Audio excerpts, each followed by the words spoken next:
important double chance, which they're only 4 points off. So a lot is going to rest, I think, on the way things play out in that respect. So getting ready to get things underway this afternoon here on 1494 2AY. Bobby J's on the 40-wing stats and doing some of his best work for the Newmarket Hotel. Myself, Gus McLeod, and Luke Francis, we're calling things thanks to Border Bandag. And the first term for A-grade oils and batteries is about to get underway. The Bulldogs kicking to the right of your screen. If you're tuning in on Snapprint Solutions, O&M TV, the Bulldogs to the left to the Sports Club. And stage is set. Looks like we're ready to get underway.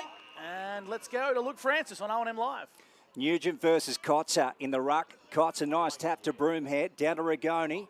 Try to get it back to Tim. Here's Jack O'Sullivan trying to lay the tackle. Foster Garner got his kick partially smothered. Penny comes away, Jack. Low ball going inside 50, a little bit too low.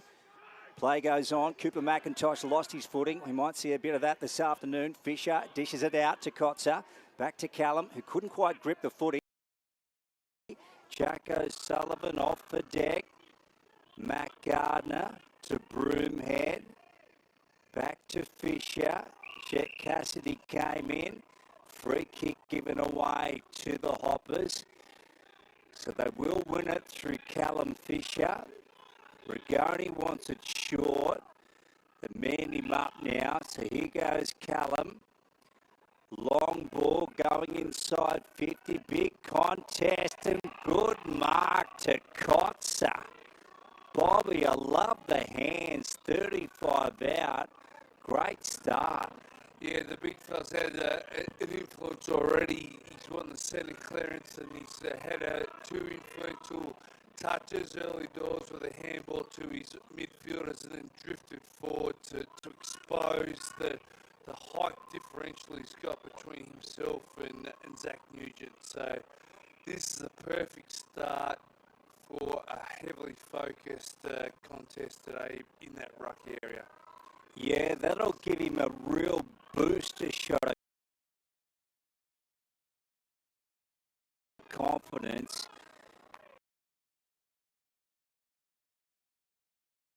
And if he can kick this, they're off to the perfect start. Indy Kotzer going for home.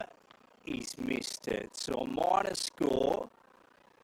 One plays nil on the steel line scoreboard. Hoppers up over the Doggies. Noel Bradshaw to bring it back into play. I was optimistic on that from Indy Kotzer. Kicked one from the exact same spot against Lavington last week and got North Albury back into the game. As the Bulldogs bring it out from fullback, smothered off the boot. Opportunity here for Gardner.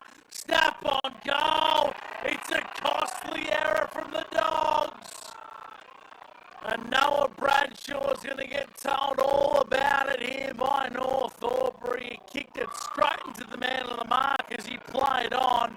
And we got a bit of argy-bargy as well here, Bobby J.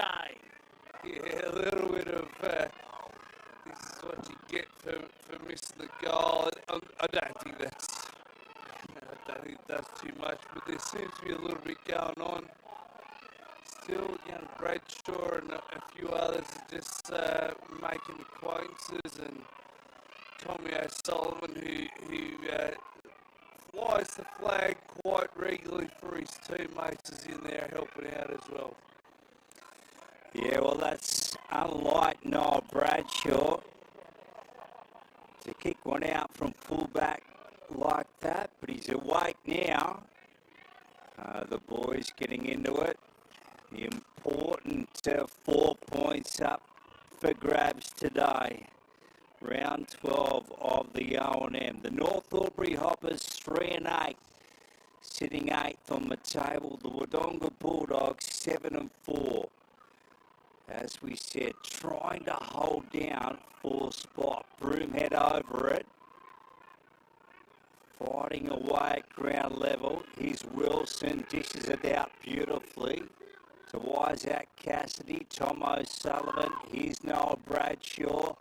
Right foot hooks it around his body. Isaac Cassidy got hands to it, couldn't hold on. Flynn Gardner dishes out the side. Good McKenzie taken off the footy. Gill to Cassidy.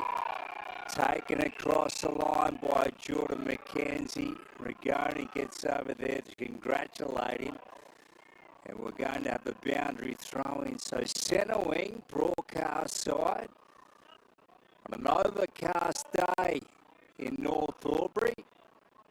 In fact, there's a free kick going to Jordan McKenzie. So That's a throw-in. yeah, I'm not sure. he tried to claim it. I'm pretty sure I saw the central umpire signal throw-in, so he's nearly completed the perfect con there, hasn't he? You're exactly right, Bobby. He's not good either, Geordie. He's coming off. Boundary umpire threw it back in. Broomhead. We'll see so much of Tim today around the stoppages. What a player he is. He's got 19 goals for the year, Tim Broomhead. He's the only North Albury hopper on the Doug Strang leaderboard. He's Ainsworth, Rigoni, working away. Cohen Ainsworth picks it up and just hacks it forward. Gains valuable territory. Flynn Gardner sees it across the chalk. And we'll have a boundary throw in about 40 around from goal at the Logan Road end. Keep an eye on Jordan McKenzie. He's come off with a head knock there of some sort. It had some blood coming out of his nose, so that just makes you think what's next on the testing on the boundary. Ball back into play. Knocked down in front. Flynn Gardner tries to get a clearing kick. Angus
tell you what, this is going for home. Touched him a line. Well done by the guard dog, Charlie Morrison, getting back 1- score. So the doggies yet to score here. 14 playing nil on the Steel Line scoreboard. And we've gone just over 10 or close to 11 for NZ in the first term. The old-fashioned tour by the ruckman. You love seeing that. Keep it simple, stupid, and he did. Beautiful. Morrison from fullback plays on and kicks inboard, searching for Ainsworth, who marked on the second bite of the cherry. On the defensive point of the centre square, he kicks out to the Alamein Avenue side wing.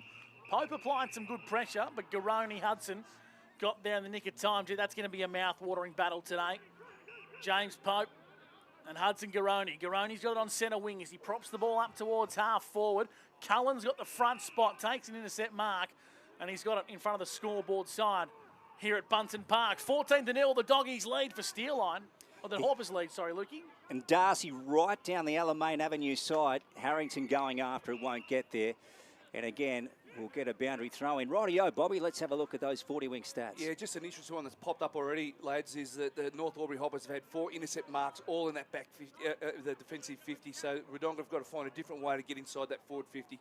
Bob Jackson, his special comments for the Newmarket stats for 40 wings. Gus McLeod calling for Border Bandag alongside Luke Francis at Bunton Park on a day where it's overcast in Albury. Wilson, left foot, goes down the line. Thompson down low, couldn't reel it in. Here's Harrington, fumbled, picked it back up to Matt Gardner. How'd he do that? To Broomhead. Gee, that was slick. Here goes Tim, looking for a teammate down the line, over the top of Ruben Burke. Ball rolling out the back. Cooper McIntosh had a crack at it. They're back on the peel now. Holding the ball, is it? Yep, it's going to the Hoppers. So it's going to come right back to Cooper McIntosh, 70 from home. They're kicking towards the Sports Club end. 14 playing nil. Hoppers up. Cooper just centres it up towards the top of the goal square. Whistle. And advantage. Yep. And in goes Ben Rigoni. In fact, it's Eckhart, is it? No, I think it's Rigoni. Yeah, it's Ben Rigoni. And they've got a goal here again, the Hoppers. Off to a fly at North Albury, aren't they? Ben Rigoni's second goal inside this first 10 minutes of game. Playing some really inspired football, getting the ball in quick in that side, inside forward 50 and giving their forwards every opportunity. There's plenty of... On the contrast, Wodonga are taking too slow getting that ball forward and they're paying dearly with 4 intercept marks to North Albury early doors. So up in the middle of the ground is where the ball's going to go, and the Bulldogs get a chance to sort of consolidate here with Nugent up in the ruck. He didn't fly. Kotzer won it down, sharked by Jack O'Sullivan, who gets boot to ball. Umpire let play go. Moncrief marks here for North Albury. Umpire said play on. Here's McKenzie off half-back for the Hoppers, up to half-forward. Good contest from Blake Jorgensen. And also Jai Eckhart in his second game of senior footy, kicking inside 50 for the Hoppers. Morrison takes an intercept mark, wants to rebound quickly for the Bulldogs. He finds a teammate here, it's Gill, and he's marked in front of the pavilion. Chipping ball down the line, looking for the man in the long sleeves. It's Adam Jorgensen, called to play on as the ball hit the deck. Down the line, Pope at the better spot. Got a crucial fist, out of bounds for a boundary throw-in on true centre wing. So the Hoppers have started with a vengeance here. 3-2-20 to the Bulldogs yet to score. We've played 14, almost 15 minutes for NZ. Defensively, they're switched on, aren't they, North Albury? They're really tight in their back unit, make it difficult for the Wodonga Bulldogs. They've got a loose man, play an extra man behind the ball, which is Flynn Gardner, which is a silly mistake. Here's Harrington, mowed down by Ainsworth, who got him from behind. Cohen to take the kick. They desperately need a goal here. The Doggies, 20 playing nil. They've gone over 15 for NZ opening term, Bunton Park to Jack O'Sullivan. Gee, that was wide. They still got possession though.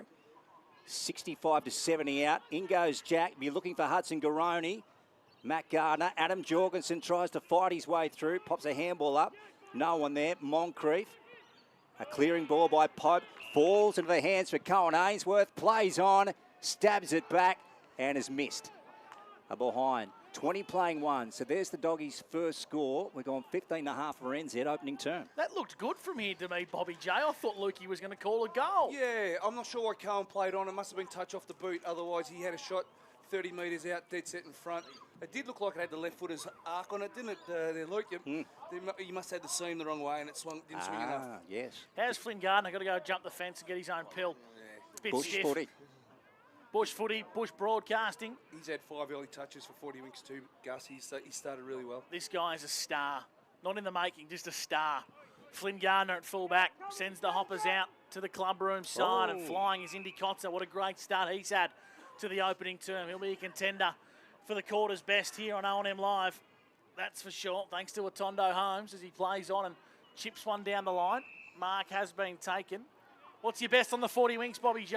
Yeah, the usual suspects have started well. Timmy Broomhead's had 5, Flynn Gardner's had 5, Jack O'Sullivan for the Wodonga Bulldogs has had 6. So the usual suspects are up and about nice and early. Harrington, won't miss him in the headgear. He goes back to Matt Gardner. And what a great start to his debut season this man's had. Coburg VFL listed. And Coburg play at Narandra tomorrow against the GWS Giants. Here's Cullen in the middle of Button Park. He's a booming kick. He sends the left footer inside 50. Spills out the back. Tracking it here is McIntosh. Opportunity for Moncrief, but Bradshaw for the Dogs. Assist out of bounds. Boundary throw in the netball court pocket here at Bunton Park. 17 minutes gone. The Hoppers doing all the attacking. 20 plays won on O&M Live thanks to A-grade oils and batteries. Ball back into play in the 50. Clubroom's end. Cassidy trying to find a Doggies teammate. They turn it over. McIntosh, right foot blazes away. Gill sitting under it. Takes the mark, plays on quickly. Off to Charlie Morrison. And Charlie tries to go up the centre of the ground. Now he's got a man in Adam Jorgensen. Oh, he got pushed out of it. Good decision. So the umpire pays it to Adam for pushing. Now he's got a man in Noah Bradshaw out on centre wing on the broadcast side. Goes for him now, gets him. Now up the line they've got Soroczynski out wide. Now here goes Matt. This is good footy. Steers it to Isaac Cassidy. 50 from home. Oh, gee, that's a shocking kick. I know he's pushed off the ball, but Bobby, it had to be centering. No, he was pushed off the ball after he kicked that, Luke. There's no excuse for that kick. That should have been a better forward 50, inside 50. So North Albury doing it all so far as Zach Graham has it across half back for the green and gold. Slipped as he went to kick. He'll need to get the pair of long studs on at half time potentially. On centre wing, the Hoppers have the ball and they bring it down up towards half forward. Mooney, I reckon he's going to pay the mark there. No, well done to Hymas, impacted the contest. And Mooney beat 3, sends it inboard. Mess Crowley, now Isaac Cassidy back in the side, feeds it onto the coach O'Sullivan. He looks laterally, finds a teammate in Cooper Garoni. The cricket wicket's causing some grief as he kicks the ball out wide to the Alamein Avenue side. He's got Gill, plays on. The running game from O'Sullivan's good. The 1-2 handball over the top, back to Gill, now back to O'Sullivan. 55 metres from home, smothered off the boot. Well done, Harrington. On to Cullen. Left foot kick clears defensive lines out towards the boundary line. That's where King's trying to get the ball. He does so for the Hoppers. A boundary throw in slightly into attack for the Dogs on true centre wing. That passage of play is the difference between the two sides right now is whenever North Albury have got the ball in the centre of the ground, they're directly looking inside forward 50, whereas Wodonga just changed lanes right over from one side of the ground to the far side. So just a little bit indirect at the moment. That's the voice of Bob Jackson for the Newmarket Hotel. Adam Jorgensen got taken off the footy. Play goes on. Penny to Broomhead. Over the top to McKenzie. Out wide. Back to Jack. And then goes along centre wing. Sliding over it was Morrison. Now Callum Fisher just thumps it out the back. The race is on here. So going back is Jai Hymas. And sees it out in the pocket in front of Mooney. So we will get a boundary throw in here, just around from the sports club. I remember calling a game of footy here where Josh Minogue had a shot from about 40 metres out, and it had to beat the puddle. And the puddle's back today, Luke Francis. The dreaded puddle's back. Yeah, in the goal square. Looking at a little muddy down there. Here's Mooney over the top in the ruck contest against Nugent. Ball back on the Button Park turf. And the Sheriff not coming out of there. The umpire's going to take it. Nice crowd. Gee, they're a loyal bunch, the Hoppers fans, Gussie. They always got a good crowd in here, no matter what the conditions at Bunton Park. And it's always hostile if you're playing in the white shorts here at Bunton. Jorgensen just trying to bust his way through. Mason Ring has found a high free kick here to North Albury, and I reckon it's going to go the way of Cody Gardner. Yeah, just the tackle just slipped up above the shoulder there. On days like today, you got to make sure you wrap those arms around nice and tight around the midriff. Anything on the arms is going to slip up high and cause an infringement. So Cody's having a shot, probably 45 metres out by the time he kicks it. He's going to take his very best with a wet ball. Already got the opener, does Cody Garner. They call him Gus, and he won the Murray Bushrangers under-18 B&F last year. The young kid can play, but he sets it up to the top of the square in the hands of Mooney, over his head. Oh, it's nothing but brilliance from Jamie Mooney. Kicked it straight over his head on the top of the goal square. And North Albury are scintillating in the opening term. 26 plays won, and the Bulldogs are stunned. Well, that's probably the perfect kick that he needed to do. If he had taken a couple of steps and trying to get around on his right or his left, it would have grabbed the attention of Wodonga defenders, but that was a perfect kick for the situation, straight over his head without taking a step. And as difficult as it sounds, it's probably a simple kick for that situation. That was a fantastic finish by Mooney. Absolutely fantastic. So the first 4 goals of the game to the Hoppers. Cody Gardner with a single, the next 2 to Ben Rigoni, and now Jamie Mooney. Wow. Doggies have got to get their act together pretty quickly. Here come the Hoppers again. Cody Gardner, short to Fisher. They're pointing at the sticks. He'd have to kick it a long way, though, with this greasy ball. Now he's going to try and pick off Mooney. Heading down towards him. Good mark from Ruben Burke. Good set of hands. Got up off the ground. Goes out wide to Noel Bradshaw. Nicely done. So they're just on the arc of defensive 50. Inside to Matt Wilson. Now they get some speed on the pure to Noel Bradshaw.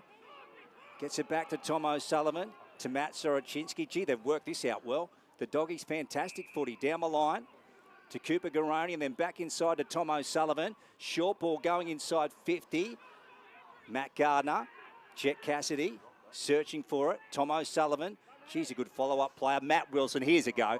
Oh, he's just blown that one off the side and it's gone out to bounds on the full, unlike Matt Wilson, Bobby. Just the quality of inside 50s is there for everybody to see. You know, Wodonga really battled hard to get inside 50 and it was dirty, whereas North Albury, they're getting some really good clean entries into some space into their forward 50 and look real dangerous every time they go inside 50. North have adjusted the conditions well and truly better than the Wodonga Bulldogs. I reckon that's the biggest difference in the game so far.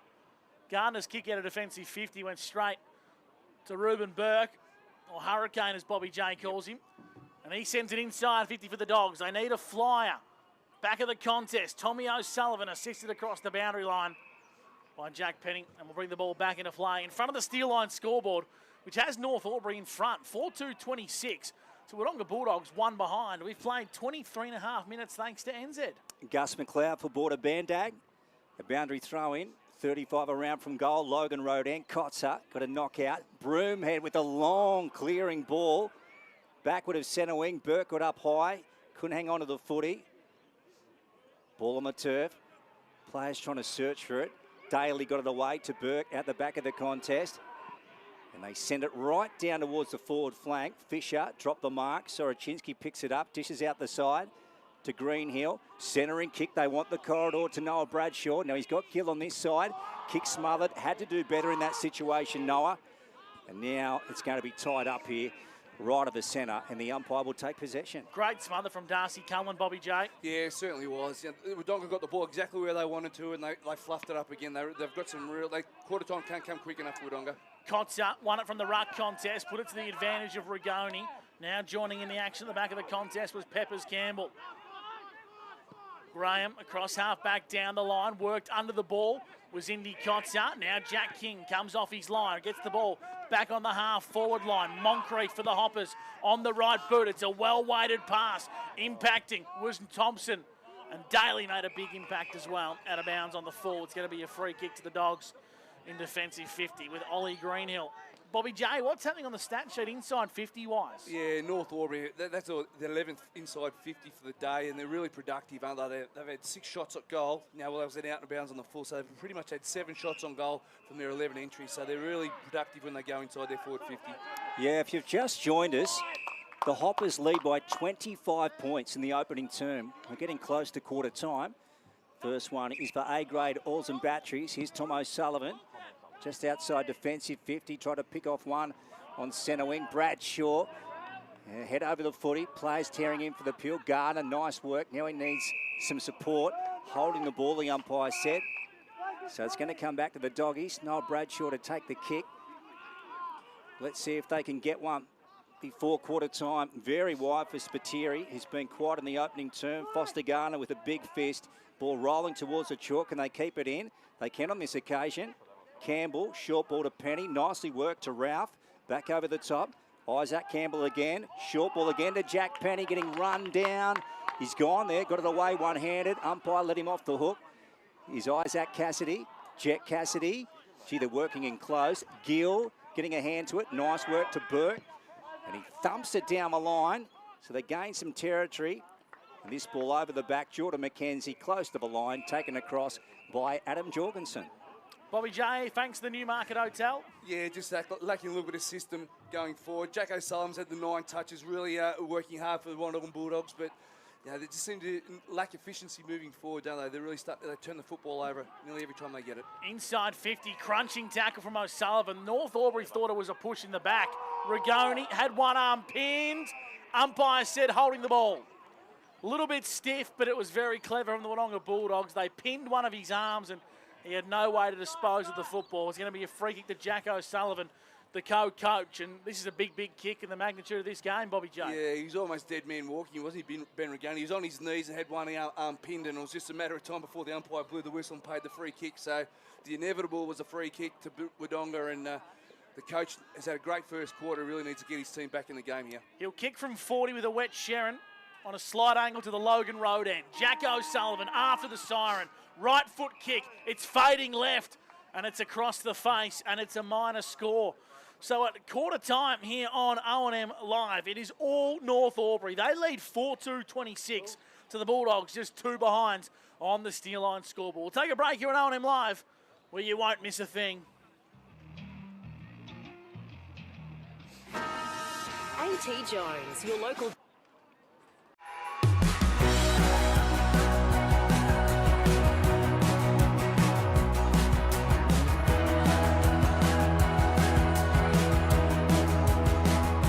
SS&A, this is your place.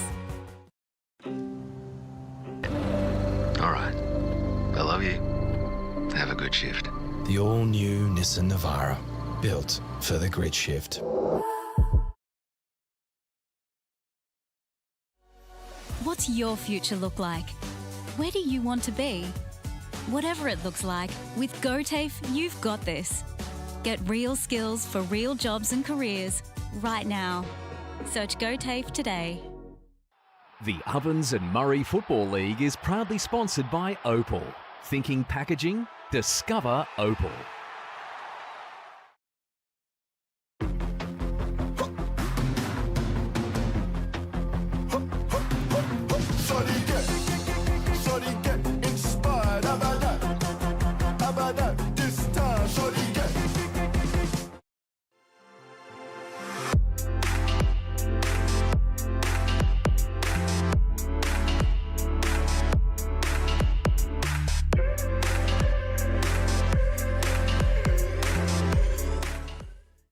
Explore where your new home begins. Discover our designs. Discover local land. Discover what's possible. Visit Sundancer Homes' new sales centre and showroom at 482 Kiowa Street, Albury.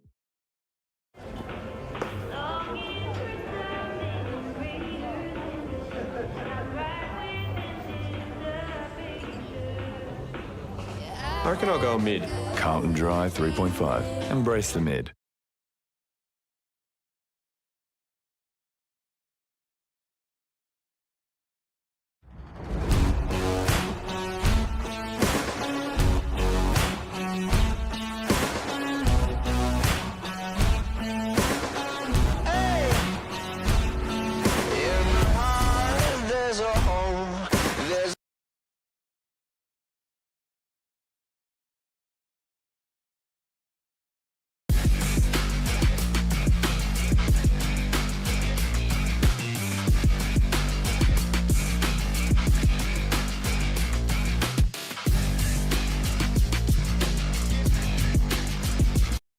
Goes out to all the athletes, the fitness buffs, and the huff and puffs.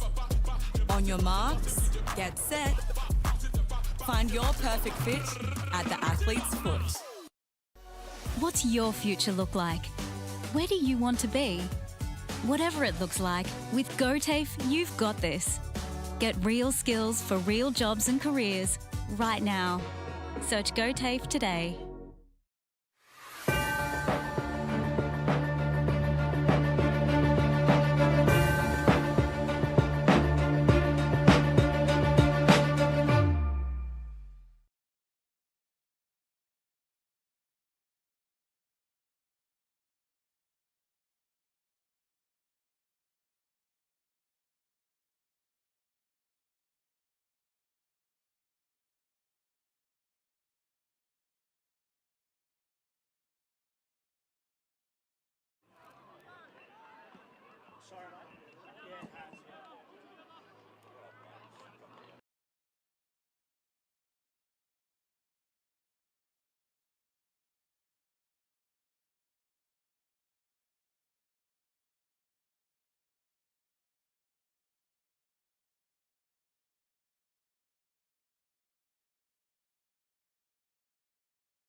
Here at Bunton Park in North Albury. And quarter time sees an opening turn for the Wodonga Bulldogs. It was just stunning, Luke Francis, for the North Albury Hoppers. And North Albury lead 4-2-26 to just 2 behinds. I haven't seen a poorer start from the Doggies in a long time. Yeah, that's it, Gussie. I'm not sure when the Gussies were goalless in the first term, when the last time that was, but it'd be interesting to see. But anyway, we'll cross down very shortly to Bob Jackson for the Newmarket Hotel, and he'll give us the quarter's best. Bobby, what did you find out down there? Yeah, they were surprisingly calm, both camps, which was surprising because Wodonga were pretty poor. I'm just trying to catch someone from Wodonga here. I'm just trying to get Dozzy over here. I'll get him. So Brett Doswell? Yeah, assistant coach Brett Doswell, mate. They're surprisingly calm there at quarter time, mate, after the storm that North Albury dished up. Yeah, a bit different than what I would have said. The boys, just really flat. North have come out fire and they've been a little bit cleaner around the contest, which has probably been different so far. Yeah, the efficiency rate going forward would be a bit of a concern. The turnovers inside your forward 50 when the ball goes in has to be a bit of stress. Yeah, the kicks inside 50 haven't given our forwards a look at it, so we need to address that and make sure that the boys can get the ball into an area where the forwards can make a good contest. Thanks, Dozzy. Thanks, mate. Well, Luke Francis, I'm going to put you on the spot. Who was your quarter's best, Luke Francis, thanks to Atondo Holmes? Who do you reckon the best player was, the Luke Francis quarter's best? I thought Callum Fisher tried very hard for the Hoppers, and also Darcy Cullen. I thought they played good quarters. Gussie, Ben Rigoni, of course, kicked 2 goals for the Hoppers. And for the Wodonga Bulldogs, it was a very even spread, I thought. In the centre, Jack O'Sullivan was trying very hard, so too was Adam Jorgensen. So I'll put those down as my quarter's best. I reckon Indy Kotz is getting on top of the ruck today. I think he's come out with a point to prove of a lot of the noise and the talkings that's happened here, Bobby J. So he's come out with a bit of a vengeance as Indy. That stood out to me in that first quarter. It was the dominance around the stoppages and the clearances, and the quality ball that they were getting forward inside their forward 50. As we said, the stats were 11-9 inside forward 50, North Albury's way, but North Albury had 7 shots on goal to Wodonga's 2. And the intercept marks inside the forward 50. North Albury took 4 intercept marks, and Flynn Gardner's having a day out in that back 50. He's had the 6 touches in that first quarter. So the Dogs, they just need to respond, Luke Francis. There's no way to sugarcoat that. And in the second term, thanks to Avis Albury, it looks like we're just going to wait for a few of the spectators to depart the venue. Probably the longest walk in the Ovens and Murray from the North Albury Pavilion across to the Huddles. As Lukey said, they're very loyal and passionate supporters here at North Albury. So we're back in the middle of the ground. Umpire Brendan Llewellyn making sure all is well. Sharon's aloft. Here's Luke Francis for Avis Albury, the second term. Yeah, second chapter, Hoppers by 24 points. Kotzer up high. Ainsworth, though, for the Doggies to Jorgensen. That was Adam. Cooper Garoni got it out the side. Under pressure for Doggies. Gill gets his kick away. This one going long towards the pocket. Just bounces inside the field of play. And we'll have a boundary throw in. So 4-2-26 plays, 2 points. That's right. So the Doggies yet to kick a goal in the round 12 contest. Here we go. Boundary umpire swings it back into play. Kotzer up high. Rigoni going after it. Here's Gill coming from the opposite direction. Rigoni just got rid of him. Well done by Ben to Cody Gardner. Short ball to Campbell, who lost the handle on the footy. Rigoni going in hard and low. O'Neill brings him down with Gill. And we'll have a stoppage. 50 out from the Sports Club end. We'll go around the grounds very shortly for Ray White Wodonga. Mr. Bob Jackson will have those scores for us. Daly, Jack O'Sullivan in a tussle with Foster Gardner. Coming back to the umpire. Manning Green sends it up again. Kotzer got the best of it. Gill tries to handle over his head to Jack O'Sullivan. O'Neill at the bottom. Umpire takes it. Rightio, Bobby, what have we got there around the grounds for Ray White Wodonga? So we've got a tight one with Rovers and Coro at 9-8 at quarter time. And we've got Wodonga Raiders a 1 goal in front of Myrtleford, 14-8. And Yarrawonga and Lavington are playing a tight one. There's 4 points of difference there, 28-24. Here come the Hoppers, streaming through the middle of the ground. Broomhead went backwards to Mackenzie, who finds Matt Garner in the centre circle. Took him on, fed a handball nicely into a teammate. Gus Garner chisels one inside forward 50.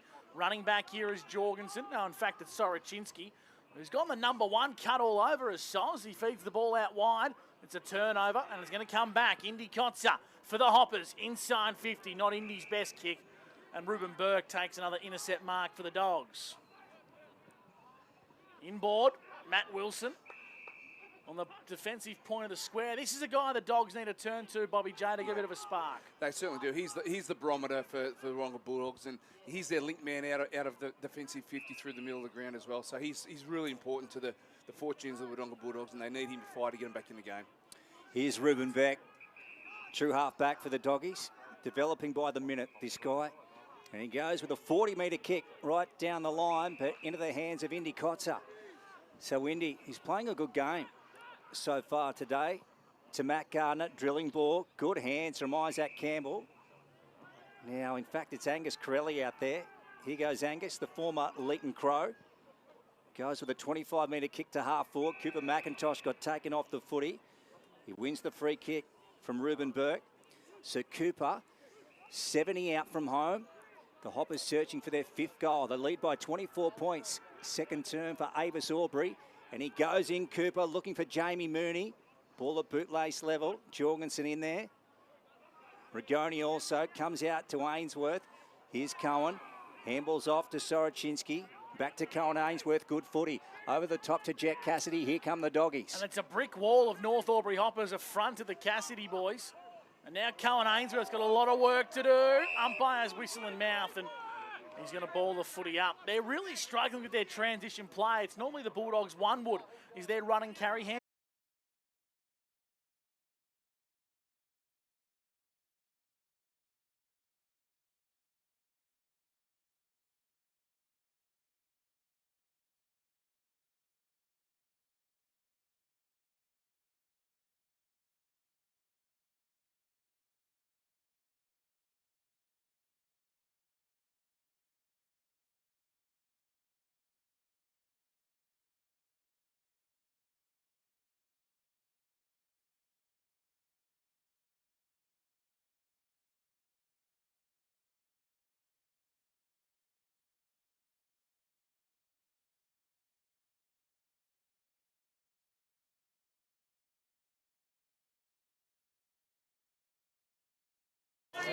It's a tough one for old stages because that's a show of strength, and you know that forwards can play that beautifully and get a free kick, which this guy's the best in the business at.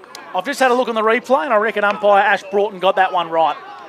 Here's Noah Spiteri to the sports club end. He's missed. He's missed. Another behind for the Doggies.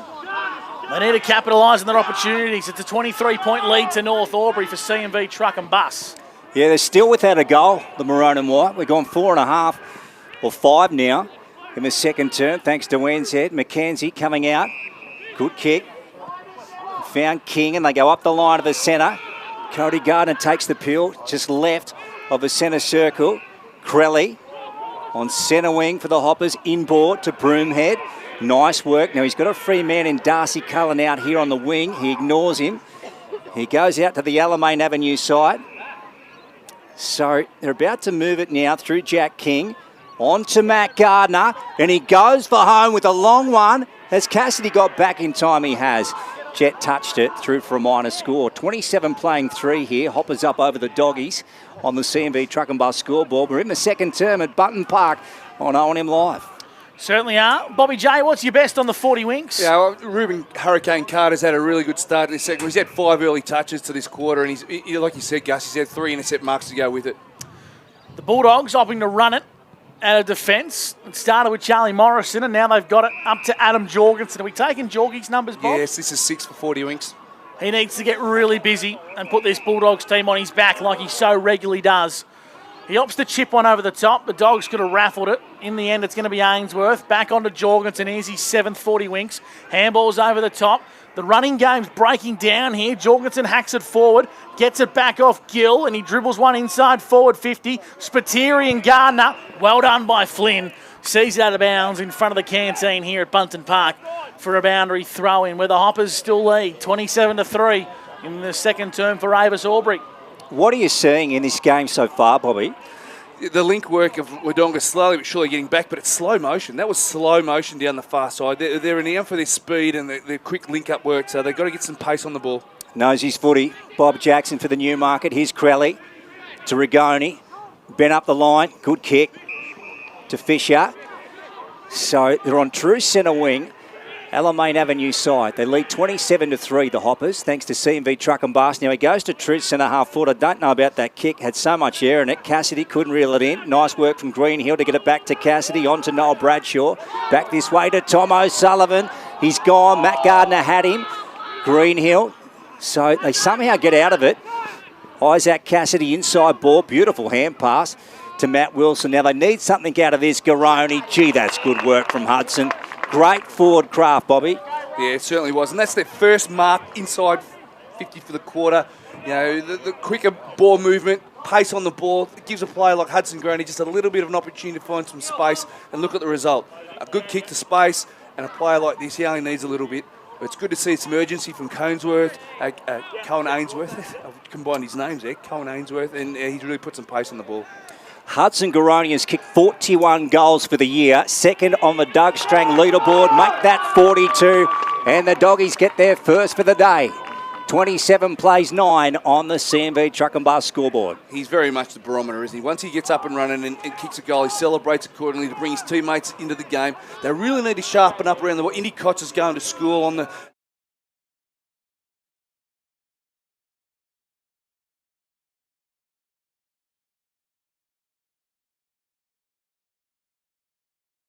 Ball movements is in Rigoni and Broomhead and Penny. Wearing number 16 today, Hudson Garoni, with the Indigenous jerseys, if you're watching or listening at home.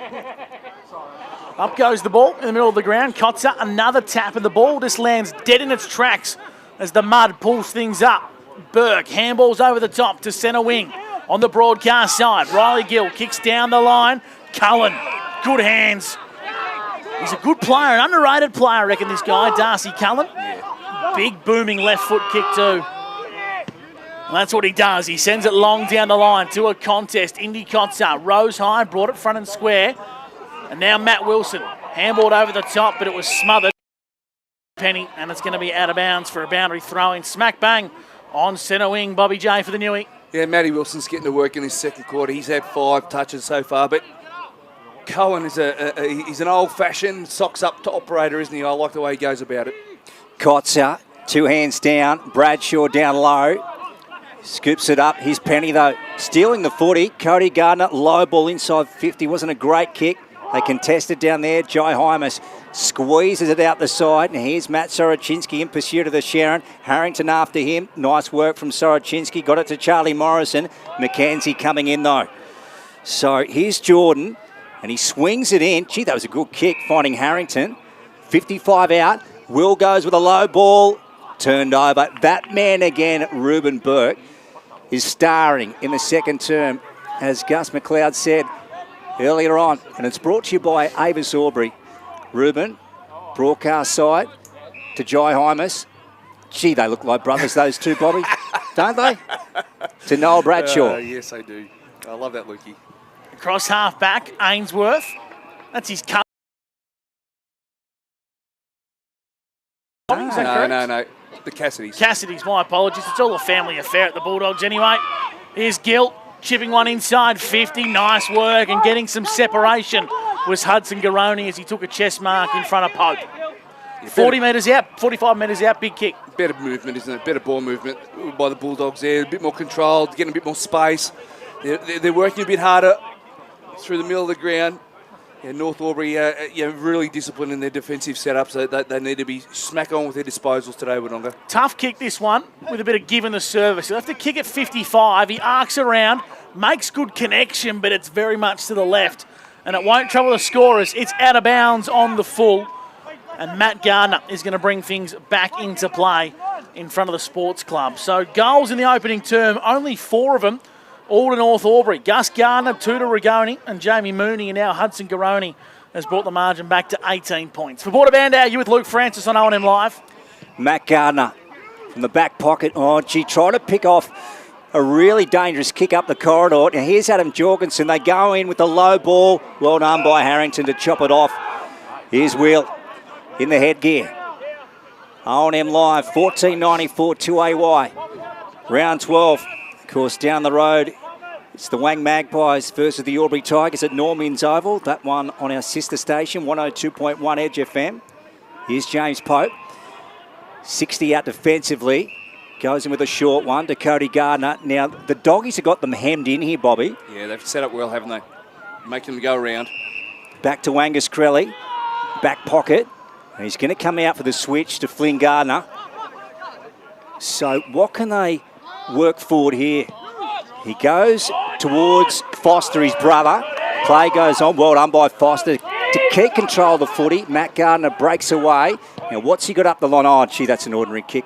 Turns it over directly to Jai Hymas, and the Dogs with possession. Didn't have anyone to kick to. Did you guess then? Were you sure it was Burke? The brother? Yeah. Burke or Hymas? I was sitting there waiting for you to call that then. Yeah. I reckon, Luke, you need a nickname for the duo, and then you just say the duo's name, and we'll get it right every time. Geez, they look alike from a distance. I tell you what, they're both playing brilliant games of footy. So too is Indy Kotzer as he takes possession for North Albury on centre wing. Will ball it up, Bobby J for 40 winks. Yeah, a little bit of a nervous pause there, but Ruben Burke's having a really good second quarter. He's had 7 touches, 5 intercept marks all up, but it's in a bit of a stalemate at the moment. North Albury just hanging in there now. Second turn for Avis as Jorgensen gets it up to half forward. Big hip and shoulder from Daly up against his former team. Handballs a shallow one inside 50. Spiteri breaks around onto the right boot, dribbles one inside 50. Hudson Garoni's on the lead. Appeals for a high free kick as the ball pinballs around in front of the Sports Club here at Bunton Park. And umpire Ash Broughton says we're going to ball the footy up in game number 200 for Ash Broughton. Hopefully he enjoys his milestone, Luke Francis. A ball up, deep into attack for the Doggies. In the pocket, Sports Club. Daly tapped it down to Rigoni. And then Cullen wants to come out to the broadcast side. Now Campbell's after this. Cooper Garoni after him. Here goes Isaac Campbell. Keeps control of the footy. That's all he had to do. Here's Crelly. Angus spits it out the back to Jack Penny. Gee, this guy's improved in the last 2 or 3 years, Jack Penny. To Campbell. Good work from the Hoppers. On to Rigoni. Now this one's gone wide to Cooper McIntosh. Now they've got to try and work it back. Here we go. Squaring kick. No. Put down by Fisher. Dogs bring it away. Noah Bradshaw, they have a chance here to go up the corridor. And Noah had no one to go to, so he had to retreat. They lose some turf to Matt Soroczynski. 27 plays 9. Hoppers up on the CMV Truck and Bus scoreboard over the Doggies. They work it back, Tom O'Sullivan to Jorgensen. So they're back in the heart of Bunton Park. Steers it forward to Spiteri. Good mark. That's better from the Doggies, Bobby. Yeah, that was good ball movement. Adam Jorgensen, by no stretch of the imagination, has touched the footy so many times in that passage of play. It's really important that you get your calmer heads the football. And Adam Jorgensen, he's had 7 for 40 winks in his second quarter alone, so he's really stepped up his game. So Noah, with one behind so far, he needs this for the team and his own confidence. He's given it all he's got. It won't quite make the distance. Jamie Mooney knocks it through for a behind. 27 plays 10. 27 plays 10. Hoppers up over the Doggies on the CMV Truck and Bus scoreboard. Just feel like North Albury need to get a bit more scoreboard ascendancy for how much they're dominating the game here, Bobby J. Yeah, you're right. You're spot on. They've clearly dominated that first quarter, but they're just sort of hanging in there at the moment with way Wodonga coming at them. But as you said, scoreboard pressure. It's not quite there yet. There's still 3 goals in front, but they like to be a little bit further in front with all the play they've had. Broomhead's kick from full back went out of bounds, and a boundary throw-in. Could not be any close to our broadcast position. 60 metres out from Bulldogs' goal. Mooney's in the ruck, and he won it down for the North Albury Hoppers. Head over the football was Matt Wilson. Umpire said play on as he kicks it up towards half forward. Blake Jorgensen up against Tim Broomhead, and Broomhead happily to push Jorgensen out of bounds for a boundary throw-in.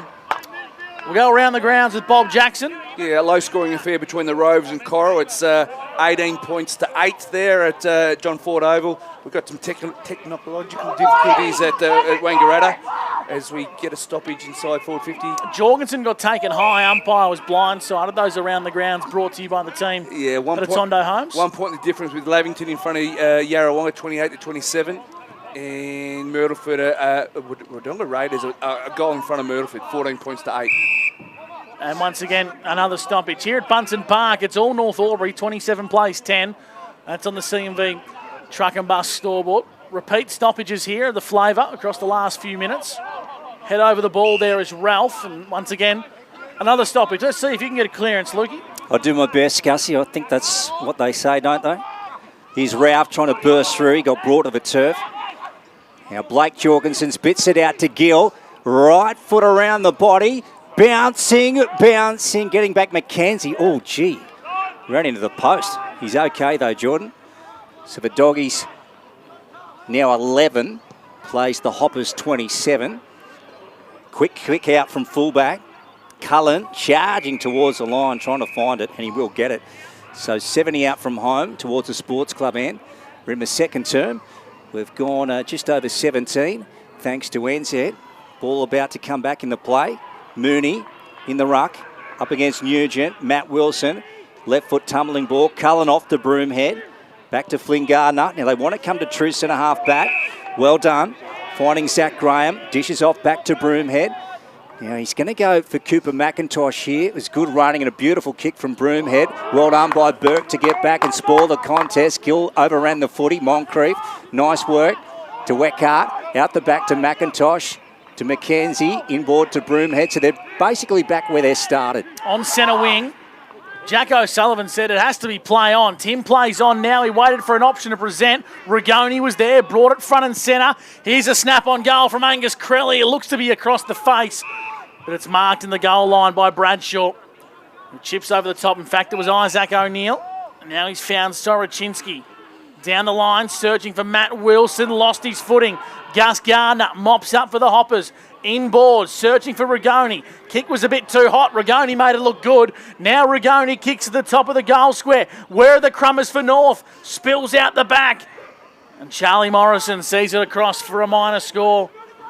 So North Albury, they move to 28. The Doggies 11. We'll go to Bob Jackson with some 40-wing stats. Yeah, really starting to dominate the ball around the stoppages and around the ground, the Wodonga Bulldogs. They're just starting to rack up some numbers, their prime movers. They just need to get a reward for their ball movement. Matt Wilson's had the 8 and Noah Bradshaw's had the 7 for this quarter, along with Adam Jorgensen, who had 7 as well. Ollie Greenhill on half-back for the Doggies. And he sends it down towards centre wing. On the Alamein Avenue side, free kick given away to Tom O'Sullivan. And he's going to send it back to the corridor. Gets his brother, Jack O'Sullivan, co-coach of the Wodonga Bulldogs. And he'll be sticking around next year, which is great news for the Wodonga Football Club. Here he goes, Jack. Low ball. Look at that. Garoni couldn't take the mark. Well spoilt. Harrington looked like a throw. Play goes on. Hudson Garoni picks it up. Right foot, gets it on his boot. Spiteri has a chance here. Noah going back in the pocket. Ralph right on him. Spitteri's ended up in the picket fence, but he's okay. We'll have a boundary throw in. 9th inside, 50 for Wodonga this quarter. 7th of North Albury. Only one goal in the 8-minute mark to Hudson Garoni. We played 20 minutes thanks to Enza in the second term. Boundary throwing deep into attack for the Wodonga Bulldogs. Cooper Garoni, handballs. We've got a whistle. It's going to be against Tom O'Sullivan here, going the way of Foster Gardner, Bobby J. Yeah, it looked to be an off-the-ball incident. Yeah, just holding on a little bit longer after the stoppage, and there's a little bit of argy-bargy, and Tommy wouldn't let him off the ground. So free kick entailed. North Albury are holding on really, really well here. They've played it beautifully. They're really controlling the ball well, coming out of defensive 50 of the Hoppers. They're just struggling with that kick going into attack. That final kick is letting them down. So here's Pope for the Hoppers. Brings the ball down the line in front of our broadcast position to Zach Graham. Of course, one of the many youngsters in this North Albury program. Graham's called to play on. Kicks long down the line. Big contest forms. Moncrief happy to get the ball out of bounds. And that's a good result for the Hoppers because they were surrounded by Wodonga Bulldogs. 28 plays 11. CMB Truck and Bus scoreboard. We'll go to Bobby J for the Newmarket Hotel. Yeah, they played beautifully. Ben Rigoni's had the 8 touches for this quarter. He's really played a solid game this half of footy. And the boss, Timmy Broomhead, he's had the 6 as well. He's really working hard around the stoppages. North Albury kicked the only 4 goals of the opening term. And the Doggies with the only goal this quarter. Jack O'Sullivan, half-back for the Doggies. Goes into Noel Bradshaw. They hand it off to Matt Wilson, who just gets around casually and sends it forward. And picked off by Matt Gardner. Pope going after it. Beautiful shepherd for Matt Gardner. Back to James Pope and then back to Gardner. Gee, that was good footy. And then sends it up with a 20-metre kick. Fisher playing in front. Fisted away Ollie Greenhills tries to break his way through. He didn't have much support down there. Ball heading towards the chalk, and it has gone out of bounds. Rightio, Bobby, we'll get our marks inside 50 thanks to 40 Winks. Marks inside 50. Wodonga's had the 4 this quarter to North Albury 0, so they're getting opportunities, just not making the most of them at the moment, and that may be costly at the end of the day. Kotza one out of tap. Now the ball sits for Gardner, who chips off the Burke. Got a feeling it was smothered, and Greenhill happy to see it out of bounds. I feel the North Albury fans appealing for out of bounds on the full, but it'll be a boundary throw-in on centre wing, Bob. Matty Gardner's had 9 for this quarter for 40 Winks. He's really been influential across that half-back line. Into the ruck is Daly. He wrestled Kotzer out of that contest. On hands and knees was Jack Penny, and another stoppage. So slippery and greasy conditions and quite wet underfoot here at Bunton Park. Round 12, Indigenous round. Both teams donning their Indigenous jerseys. They look sensational. Penny dumped the ball down the line. Burke was there. Dropped it off his chest. Now it's heading towards the boundary line and assisted by O'Neill for a boundary throw-in. So only the one goal here, Bobby J, as the time clock hits 23 minutes. Wouldn't imagine there's too long left. No, they'll be frustrated with this Wodonga. They've had a lot of the football and no reward, whereas North Albury, they'll be really happy with this. They're really starting to play some good footy. Broomhead taken by Tom O'Sullivan. Umpire will take it again. Bob Jackson on the 40 Wing stats. His special comments for the Newmarket Hotel. Gus McLeod calling for Border Bandag. We're at Bunton Park this afternoon on 1494 2-way wide. Now the Doggies are away here through Tom O'Sullivan to centre half forward. Look at that from Flynn Garner. Just got a boot to it to the advantage of the Hoppers. Kotzer, Ainsworth's got him, taken off the footy. Should have been holding the ball. Hoppers from Harrington to Broomhead. There's 65 out. Now, Tim will find someone inside 50, Bobby. I'll back him in. Now, watch this. It's sure as Christmas Day being on the 25th of December. Here we go. Watch this. Low ball. How does he do it? Seriously, he makes it look so easy. Straight into Jack Penny, 30 out with a shot at the Logan Road end. And poor marking, I think, from Wodonga there, Bobby, equally. Yeah, they spent a lot of energy with the ball in hand, haven't they, Wodonga? And what goes the other way is you struggle defensively with your energy, and that was just a massive hole in the middle of the 50, wasn't it? And Jack Penny, there was a soft lead and an easy chest mark, and they'll be really disappointed with that, Wodonga. Really disappointed. You can see why Tim Broomhead played footy at the elite level for Collingwood. Jack Penny, 40 out. The Hoppers looking at their 5th goal. No, he's pulled that badly. A minor score. So at halftime, a long break, it is the Hoppers 4-5-29, leading the Wodonga Bulldogs 1-5-11. The halftime show for Elders Rural. Bob Jackson, Gus McLeod and Luke Francis at Bunton Park. We'll get to a break. This is O&M Live. And on O&M Live, you will not miss a thing.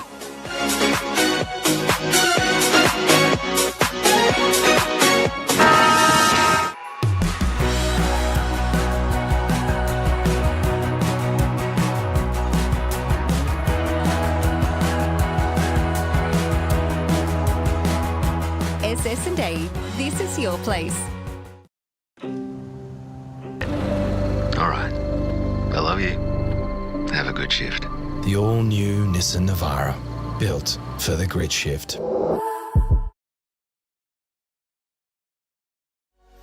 What's your future look like? Where do you want to be? Whatever it looks like, with GoTAFE, you've got this. Get real skills for real jobs and careers right now. Search GoTAFE today.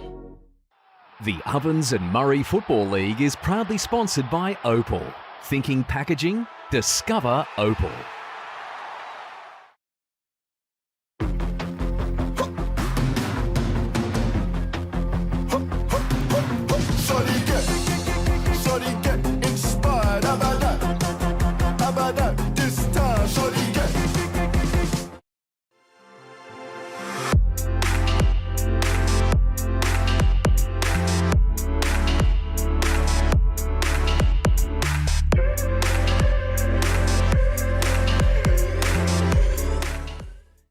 Explore where your new home begins. Discover our designs. Discover local land. Discover what's possible. Visit Sundancer Homes' new sales centre and showroom at 482 Kiowa Street, Albury.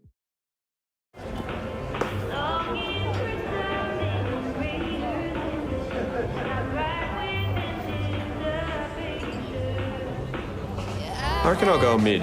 Carlton Dry 3.5. Embrace the mid.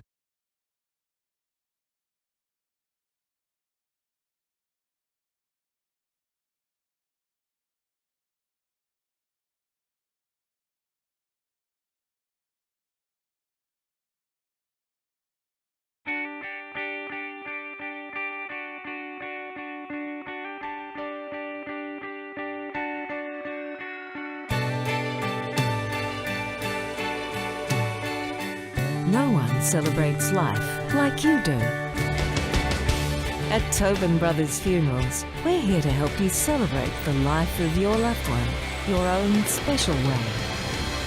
Tobin Brothers Funerals, celebrating lives.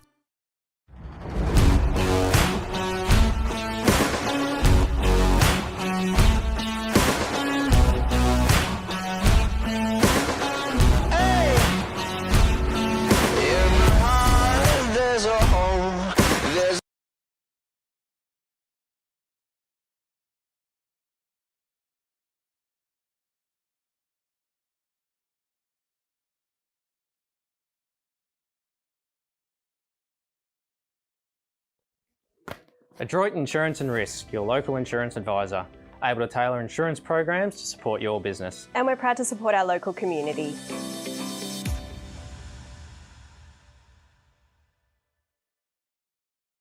This goes out to all the athletes, the fitness buffs, and the huff and puffs.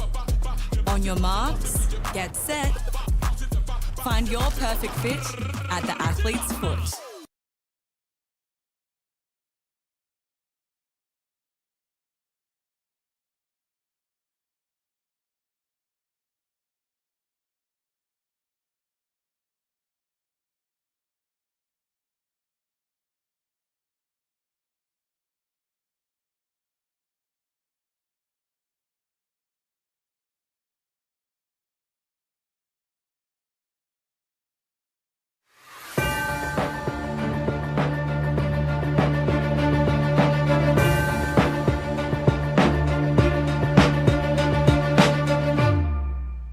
Time on O&M Live, and I tell you what, it is all North Albury, and the Wodonga Bulldogs must be really disappointed with this opening half of footy. They trail 4-5-29 to 1-5-11 here on the halftime show, thanks to Elders Rural. And Bobby J, I haven't seen this in Ovens and Murray senior footy for a long time. The Bulldogs have not gone into the sheds.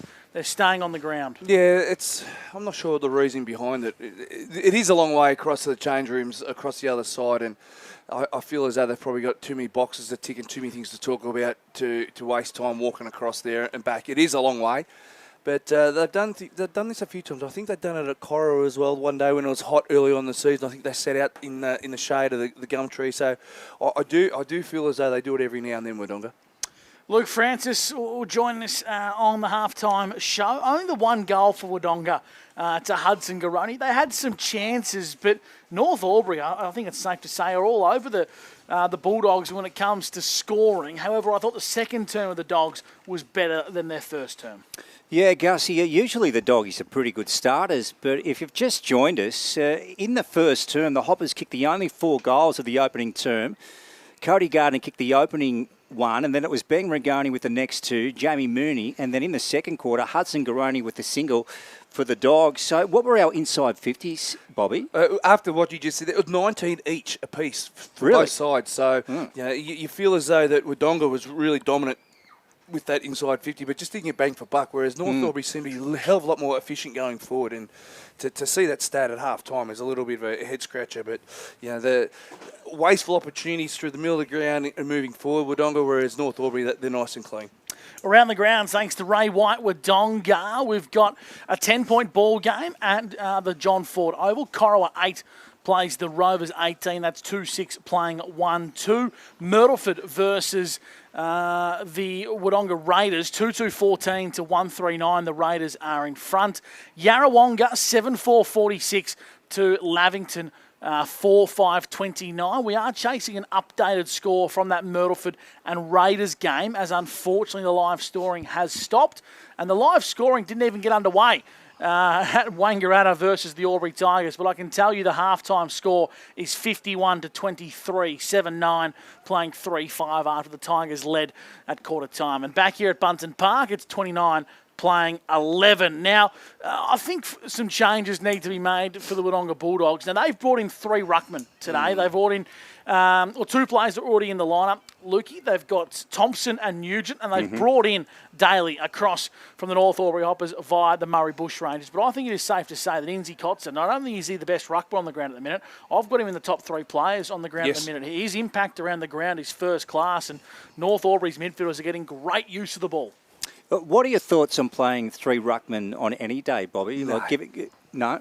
Yeah, like given dry or wet weather, you wouldn't pick 3 in any case. Not a chance. No, not. Well, you wouldn't like pick 1 if you had it your way. No, look, I just feel as though you need rhythm and flow with the positions that you're playing, and ruckmen are no different to anybody else. If you're sharing that position with 2 other players, then you're not going to get the rhythm and flow of the game and rhythm and flow of the position you're playing against. Like Indy Kotz is 1 out at the moment, and he's tallying these 3 boys up. So they need to maybe put another bear in the square and play Huddy up a bit higher on the ground, or make Jack Thompson or young Nugent sit in front of Huddy and take some pressure off him. They need to find a different way to get that ball moving quickly and be a bit more potent when they go inside 50, because they're getting plenty of opportunities, particularly in that second quarter, to press the scoreboard. But yeah, they're just lacking a little bit of continuity. Yeah, so if the game were to stay this way, or let's just say if the Hoppers were to win, you wouldn't think they'd run with this model again of the 3 big men? No. To be fair, Thompson is playing forward, but the big guys just aren't having an impact anyway. No. I mean, Hudson Garoni is probably the only tall that has had an impact, and that's showing the class of the player. The smalls are the ones doing all the damage today, aren't they? No, 100%. Rigoni's been dangerous in the forward 50. You just have to have a look at the goal kickers, Cody Gardner and apart from the Jamie Mooney one over the head, Rigoni looks dangerous every time he pushes inside that forward 50. And no coincidence that it's a wet day. The ball's going to be on the ground a lot. Bobby J, that's Isaac Cassidy getting his shoulder taken care of in the huddle. Jet Cassidy. Oh, Jet Cassidy, pardon. Are you connecting the dots here as to what I'm perplexed about? Yes. Look at who's doing it. Yes, it's a North Albury trainer actually. Yeah, what the hell? Attending to the services of Jet Cassidy. I've never seen that before. Maybe they're sharing trainers, Lukey. I mean, times are tough. We know we're in a cost of living crisis, but I would have thought the doggies would have had their own trainers, Lukey. I would label that a kind act. A kind act. Very kind. It wouldn't be kind if North Albury send the Bulldogs an invoice. Who knows? Albury Wodonga is a small community. They could be friends. They could be partners. Who knows? I'm just looking around the huddle. I don't see too many trainers full stop. No. Maybe Wodonga have had to ask North Albury for a trainer today. What about maybe that lady quit her job and she's moved over to the doggies mid-game. Mid-game, jump shift. Major League Baseball style. Get traded mid-game. Now, there's a few players for the Wodonga Bulldogs that we're used to seeing, to the naked eye, some better performances from. Matty Wilson, what are his numbers, Bobby J? Matty Wilson had an outstanding second quarter. He got to work. He only had the 5 in the first quarter, but he had 9 in the second. So he really got to work. But a lot of those touches were behind the football to get him back into the game. Jorgensen got some stats, and he got busy a little bit. We're yet to see a real big impact from either of the O'Sullivan boys. We're yet to see Bradshaw have an impact on the game. And numbers are one thing, but impact's another. And I think the challenge, gents, here on the halftime show for Elders Rural, for the Bulldogs to get back in the game is their big players, their best players, they need to start having impact around the ground. If they can do that, they're more than capable of pegging back this margin. It only sits at 3 goals. You're exactly right, mate. The numbers and stat padding that a few of the Wodonga players have got are exactly that. They're not as influential as, say, the North Albury players. Broomhead, Rigoni, Jack Penny, Matt Gardner, they've all had plus 10 touches to 15, so there's not much of a gap between them, but all the Wodonga players have had high teens, and the impact that they're having is not as influential as the North Albury players that we're keeping stats on. So just an update, guys, for you. I've got 2 updates. A bit of mail has come through. That's Foster Gardner's partner, that's attending to the services of Jet Cassidy there, and Panda has just told me she is an absolute ripper and would help anyone, so that's hence an example of what's going on there. But I can tell you why the Myrtleford Raiders game has been held up. There has been an ambulance called to the venue, I'm led to believe, and Raiders player Nick Brasher has broken his leg and play has stopped for well and truly over 20 minutes there. Sorry, so who broke his leg? Nick Brasher from the Wodonga Raiders, their captain. So play has stopped there, which is a real nasty thing. So hopefully all's well there for Nick Brasher and he can make a speedy recovery and isn't in too much pain. We don't like seeing big injuries like that. I reckon Jet Cassidy's in some strife here, Yeah, lads. he is. He looks like he's holding his shoulder. He won't be coming back on by the looks of it. Yeah, that looks like... Why don't we find out? We'll just do the old-fashioned yell out the window. Well, put it this way, they haven't re-strapped his shoulder. No. And his Guernsey's off. It's not going back on. Well, we might take a break here on the halftime show and bring you the second half on the other side, and we'll give you an update on Jet Cassidy, and we'll also give you an update on all the happenings here at Bunton Park. Halftime, 4-5-29 to 1-5-11. There's the halftime show for Elders Rural in the can on O&M Live, where you won't miss a thing.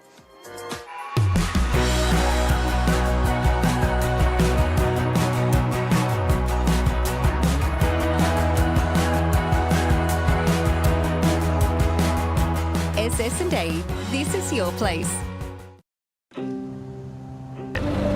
All right. I love you. Have a good shift. The all-new Nissan Navara, built for the grid shift.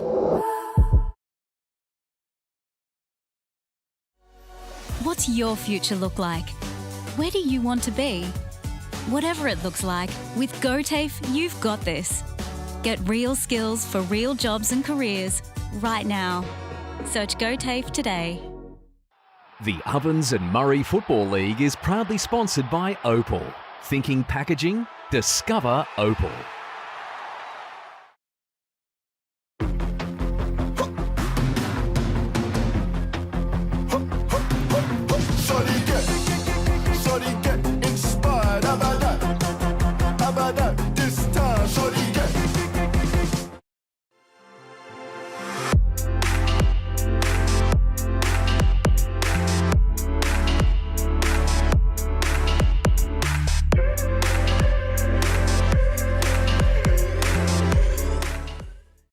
Explore where your new home begins. Discover our designs. Discover local land. Discover what's possible. Visit Sundancer Homes' new sales centre and showroom at 482 Kiowa Street, Albury.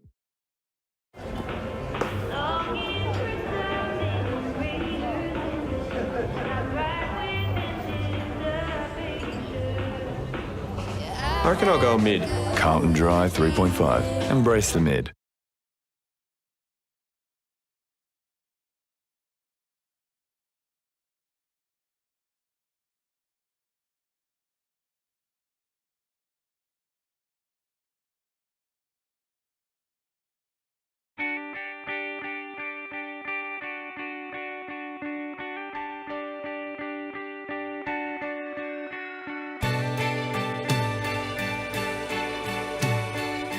No one celebrates life like you do. At Tobin Brothers Funerals, we're here to help you celebrate the life of your loved one, your own special way. Tobin Brothers Funerals, celebrating lives.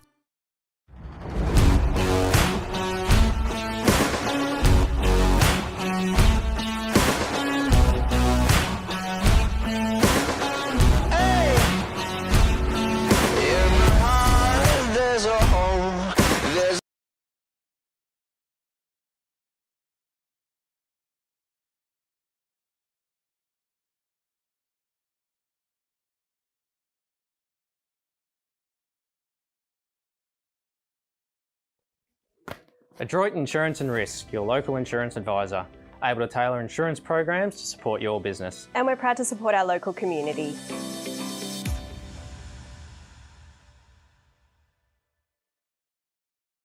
This goes out to all the athletes, the fitness buffs, and the huff and puffs.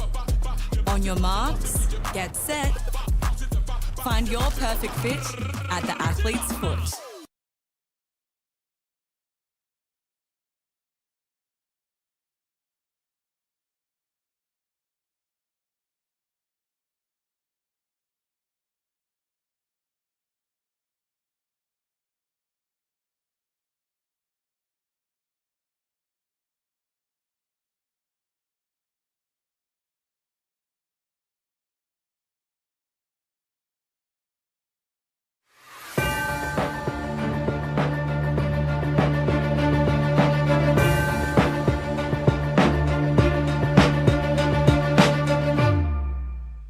and Fent dealer.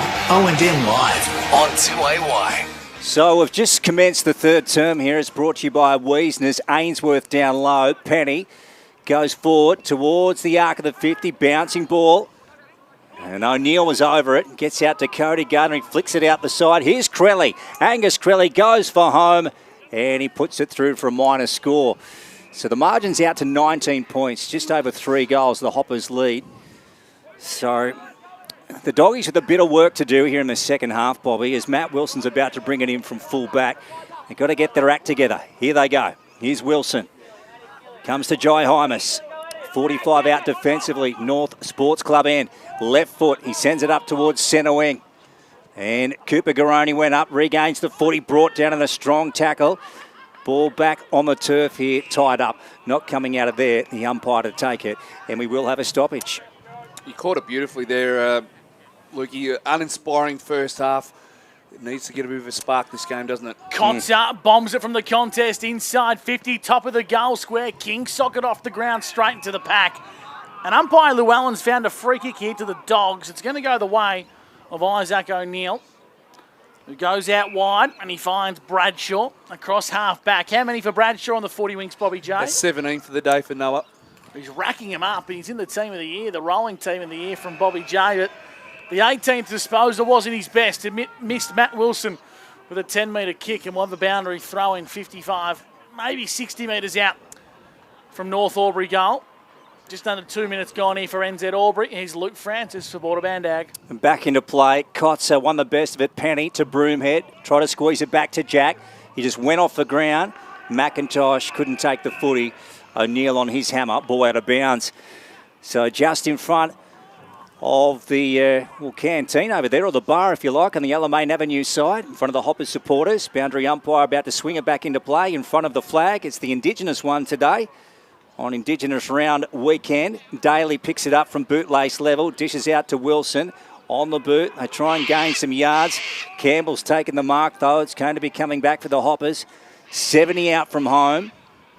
And he tries to squeeze one inside 50. He just gets Kotzer on the arc of the paint. So he's on a very tight angle here. Indy's going for Mooney now. It's not a great kick. It sails over his head. Morrison couldn't quite take it in. Adam Jorgensen picks it up and then ducks around. Good work. And finds Jack O'Sullivan. 25 metres out from his defensive goal.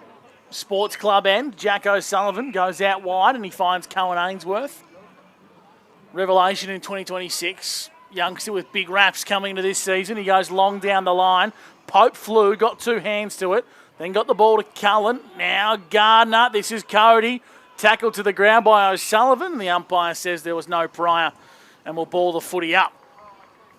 So on centre wing, Alamein Avenue side, Mason Ring sends it aloft. Tap was one down there by Daly.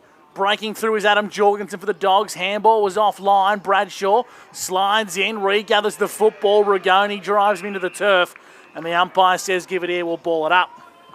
Yeah, it's starting to get serious now for the Doggies, Bobby. I mean, we're 4 minutes in to the third term here. They've kicked 1 goal for the game, so they need to really... They need a spark from somewhere. That's what they need. Here's Daly. Cody Gardner's got him wrapped up in a strong tackle.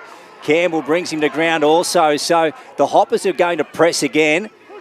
They're about to come back in. Here goes Cody Gardner. Short ball, 20 metres. It wasn't good for King. He did well to pick that up. Jorgensen brings him down. Ball out of bounds. Troubling sign for the Dogs, Bobby. Yeah, lovey-dovey. Yeah, they've had 4 inside 50s already, North Albury, and the ball hasn't gone past halfway for Wodonga Bulldogs. They need to sort of, the effort and the energy's there. The execution's not quite there as we see. Gardner. Oh, that's a dump tackle from Jorgensen. And the umpire says no. The umpire says no, so we're going to ball the footy up.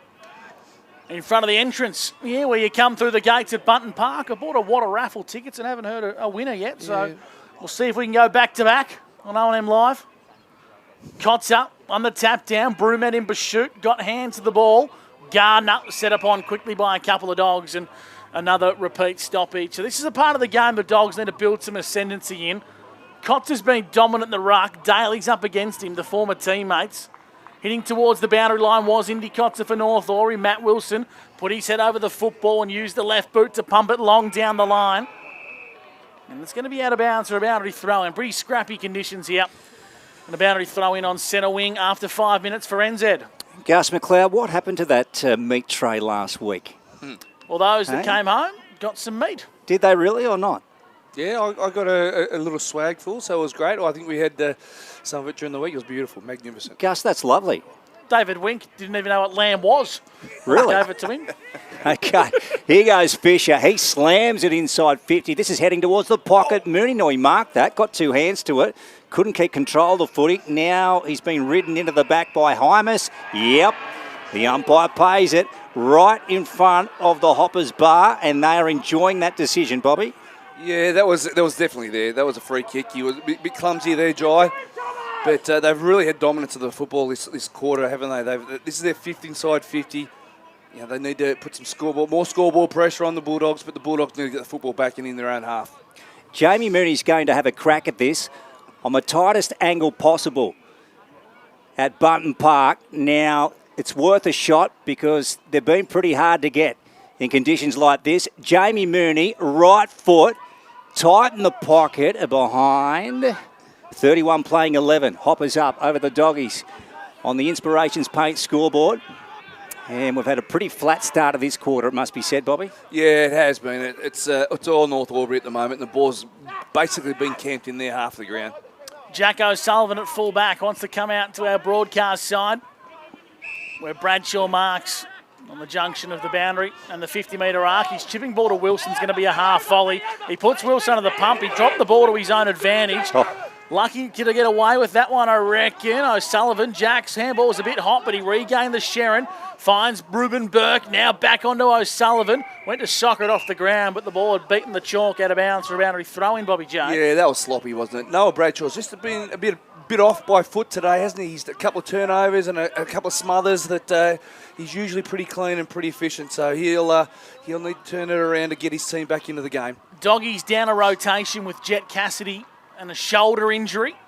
We'll watch this space on what that means for Jet and the Bulldogs season. Here's Garoni, that was Cooper. Hacked the ball up towards half forward for the Bulldogs. Darcy Cullen shows strength onto Broomhead. Now looking for McKenzie. Flynn Gardner across half back, chipping ball. Garoni, Hudson sees it out of bounds for a boundary throw. And over to you, Bobby J. Thanks to the Newie. Yeah, they really need to get a bang for buck here, don't they? With the ascendancy that North Albury's had 5 inside 50-0 in this second half already. They every opportunity they get, they've got to take. North Albury are just controlling every aspect of the game at the moment. They're unrecognisable at the moment, the Wodonga Bulldogs of this year. They've been so good up until this point. I know there's some footy to be played in this game yet, but gee, they're down at the moment, Bobby. Yeah, I spoke of the maturity that they need to show in the pre-match where these are the type of games they need to put away and set their season up moving forward, whereas in seasons in past, they've let this one go, and we're going down that path again, aren't we? Yeah, well, you're absolutely right. Bob Jackson for the Newmarket, and Broomhead in a tussle here with Ainsworth. Now, Cohen wins the footy, so they've got a chance here. They must score a goal out of this. They've only got one on the board. We've gone close to 9 minutes for NZ in the third term. Here goes Cohen. He's going deep towards the pocket. Now, where's Hudson Garoni? He marked it. Wow. Just edged his opponent under the ball, James Pope. And Hudson Garoni's going to have a shot from 40 out. First inside 50 for the quarter, and we've got a shot at goal for the Wodonga Bulldogs here with Hudson Garoni. Just too slow there, Cohen. Ainsworth, he could have drifted a lot quicker. There's opportunities to get the ball in a lot quicker, just a bit stagnant. Make it 35 out. Here goes Hudson Garoni. Must kick it. He has. You can rely on Hudson. He gets another one. That's a double for him. So Hudson Garoni has kicked 43 goals for the year, so they start their comeback.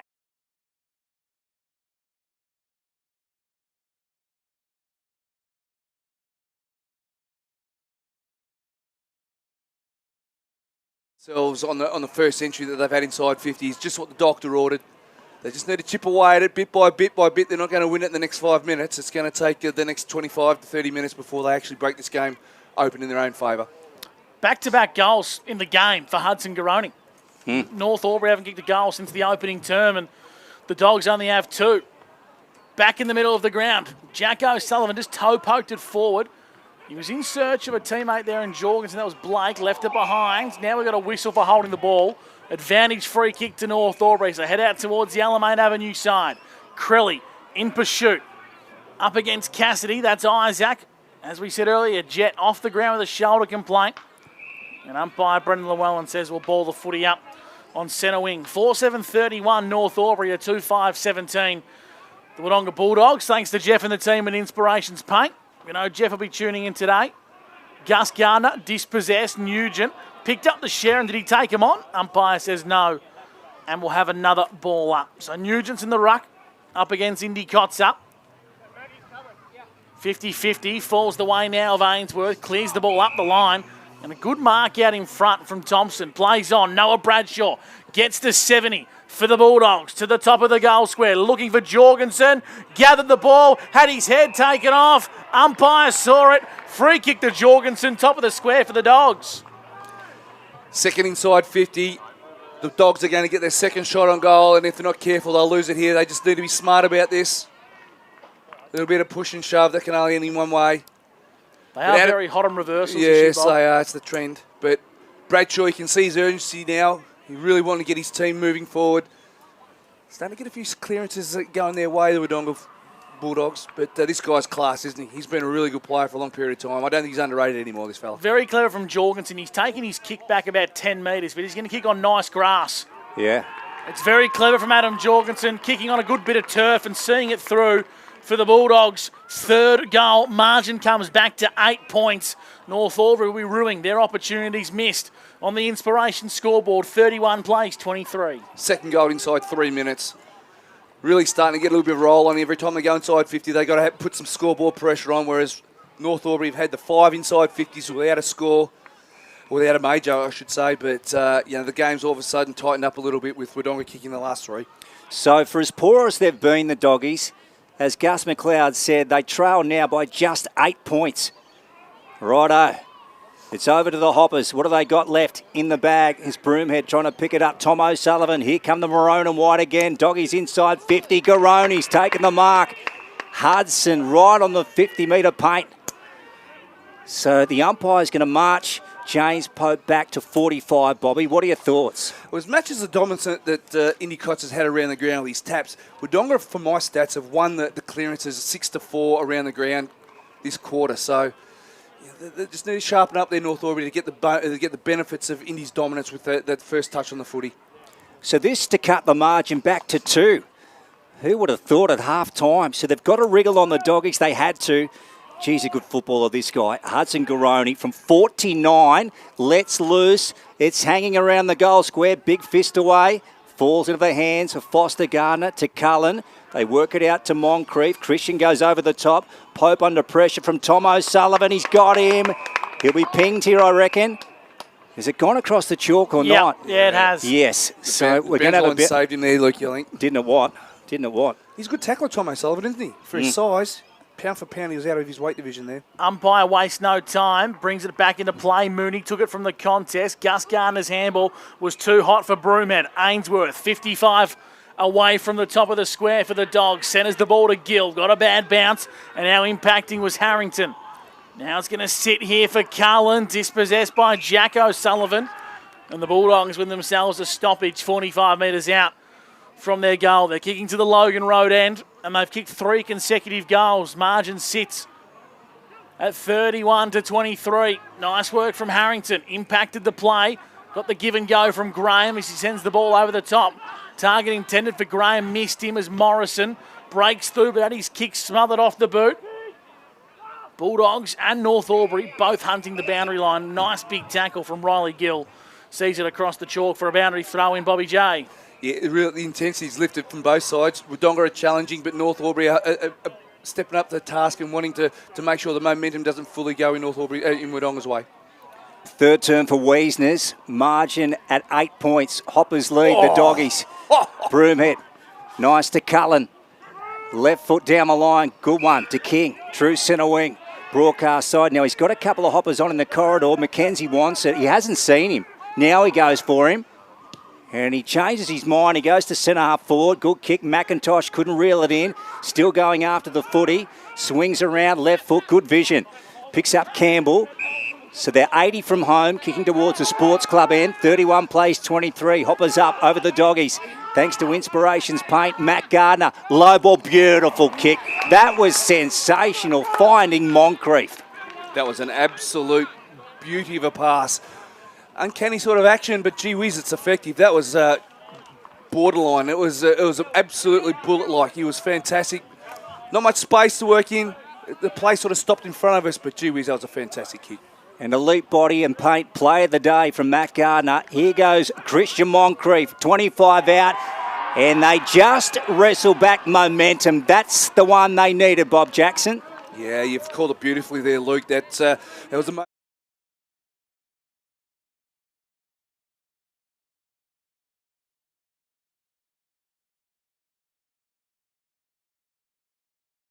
for the quarter and to get some reward on the scoreboard through young Moncrief after a sensational pass by Matty Gardner. That was just sublime, wasn't it? When North Albury recruited another Gardner, I was disgusted. Yeah, I was My too. goodness, the man can play.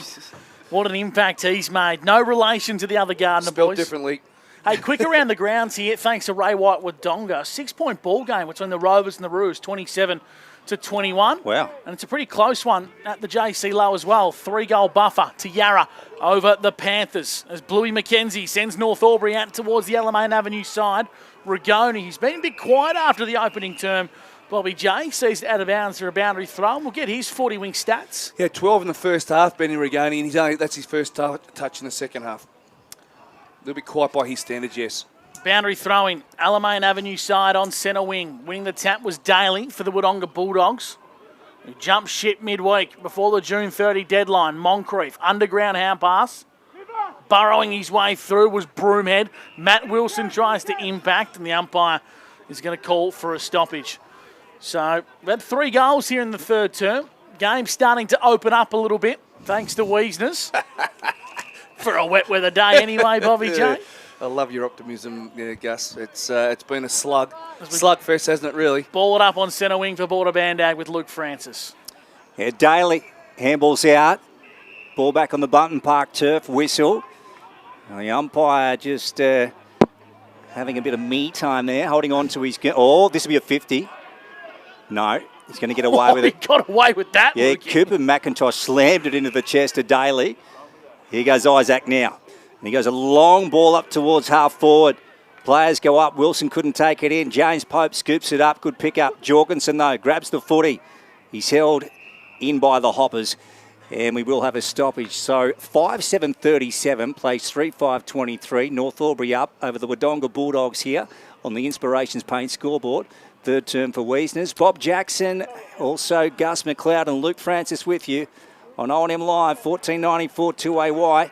And here goes Moncrief, the last goal kicker for the Hoppers. Into the centre of Bunton Park. Oh, gee, bad bounce for the Hoppers. Ollie Greenhill to half forward. Tom O'Sullivan going after the footy. Harrington with him. Tom O'Sullivan just got rid of him. Good footy. Off to Spiteri. Now, what can Noah do from here? He goes for home. That's going straight through the middle. That is a Sanjay goal of the day from Noah Spiteri. The Doggies hit back. Noah Spiteri, he doesn't need too many touches to turn it on and create a highlight, does he? Yeah, Tom O'Sullivan show of strength there in the middle of the ground where he pushed off an opponent to win possession of the footy and then drew Noah Spiteri's opponent and drifted off. It was a beautiful finish by Noah. He only needs 3 or 4 touches to really put his imprint on a game of footy, and that was a fantastic finish from 50. Beautiful finish. Around the grounds, this is an update for you at the McNamara Reserve. Still in the second term, 33 minutes of game time played, 47-17 as Nick Brasher has picked up a nasty leg injury and the game was called off for a period of about 25 minutes. So that game will run into the early hours of this evening. And we've got a freak in the middle of the ground here. It's going to have to come back. I think it's going to be a free kick, yeah. It's going to be McIntosh. Umpire said he had to come back. As the Hoppers go inside 50, no one flew high. It's going to spill out the back and dribble towards the goal square. Hymus is there first, hot on the scene. Chipping ball to Berg, only just the required 15. Tied up in the defensive pocket. for the Wodonga Bulldogs. 20 minutes gone here in the third term. 37 plays 29. It's a dangerous kick, but an effective one. He's found Adam Jorgensen, thanks to Weasons at centre-half back. He chips one out towards the Alamein Avenue side. Sorochinski breaks away and enters the defensive point of the centre square. Up towards half forward. Jack O'Sullivan searching handball over the top. O'Neill for the Dogs. Inside forward 50. And he's found Spiteri, who snuck out the back with a bit of pace, Bobby J. You cannot let this man get an inch inside forward 50. No, you certainly can't. And both Luke Francis and I, you'll probably see on a post during the week with that dangerous kick inside 50. We've both sort of shrugged and looked at each other and gone, oh, that's awkward. But gee whiz, the reward for risk was there to see, wasn't it, Luke, with the way they moved the footy. And here's the result with a shot on goal with a great inside 50. Noah Spiteri in front of the scoreboard, arcs around, and he loves it. Back-to-back goals for Noah Spiteri.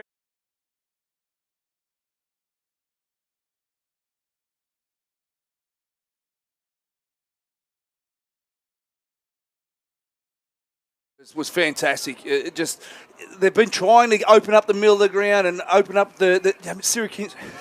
The size I call him because I can't say his last name. He's got pace to burn, and when he went around that man on the mark, Luke, it just opened up the ground significantly, and the run by Jack O'Sullivan from half-back really created the overlap for him. Absolutely, Bobby. And as you said, risk and reward footy, that kick was so dangerous picking off. Well, had us nervous. Yeah, it did, absolutely. And you mentioned moments ago that Noah Spiteri only needs 3 or 4 touches to hurt you. And he's kicked the last 2. There you go. Here's Morrison going after the footy in defensive 50. The guard dog, look at him, paddling towards the line. Well, now Mooney has a chance to pick it up. Well done by Rigoni. Head over the footy. Oh, the Hoppers wanted holding the ball. Going in with Zach Graham. He's brought down. Look at this. It's gone up again. Now, this is what we want. And King, in fact, it's Fisher, brought to the turf. And the umpire's going to take the pill. Just a quick around the grounds, Lukey, for Ray White Wodonga. Corowa have hit the front against the Rovers, 34-33. Wow. No, of course, Sam Murray out this afternoon following that hamstring in the derby last Sunday. Jack O'Sullivan, good kick to Gill. They're getting their game together now. Jack O'Sullivan to Tom O'Sullivan. They're going straight up the corridor. Tom had a bounce on the turf. That was adventurous. Right out wide to Matt Sorochinski.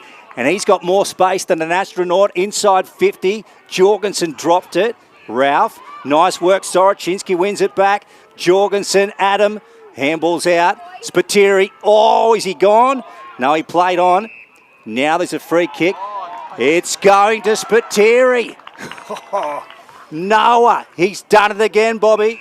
Yes, the milkman, and he's got 50. He's amazing, this guy. He just knows how to do it, Bobby. The free kick was for a dump tackle as Spiteri gets marched to the goal square, Luke. He's about to kick his 3rd straight. He does it. They're in front. The Dogs are in front by 5 points. There you go. 4 points. I can't count.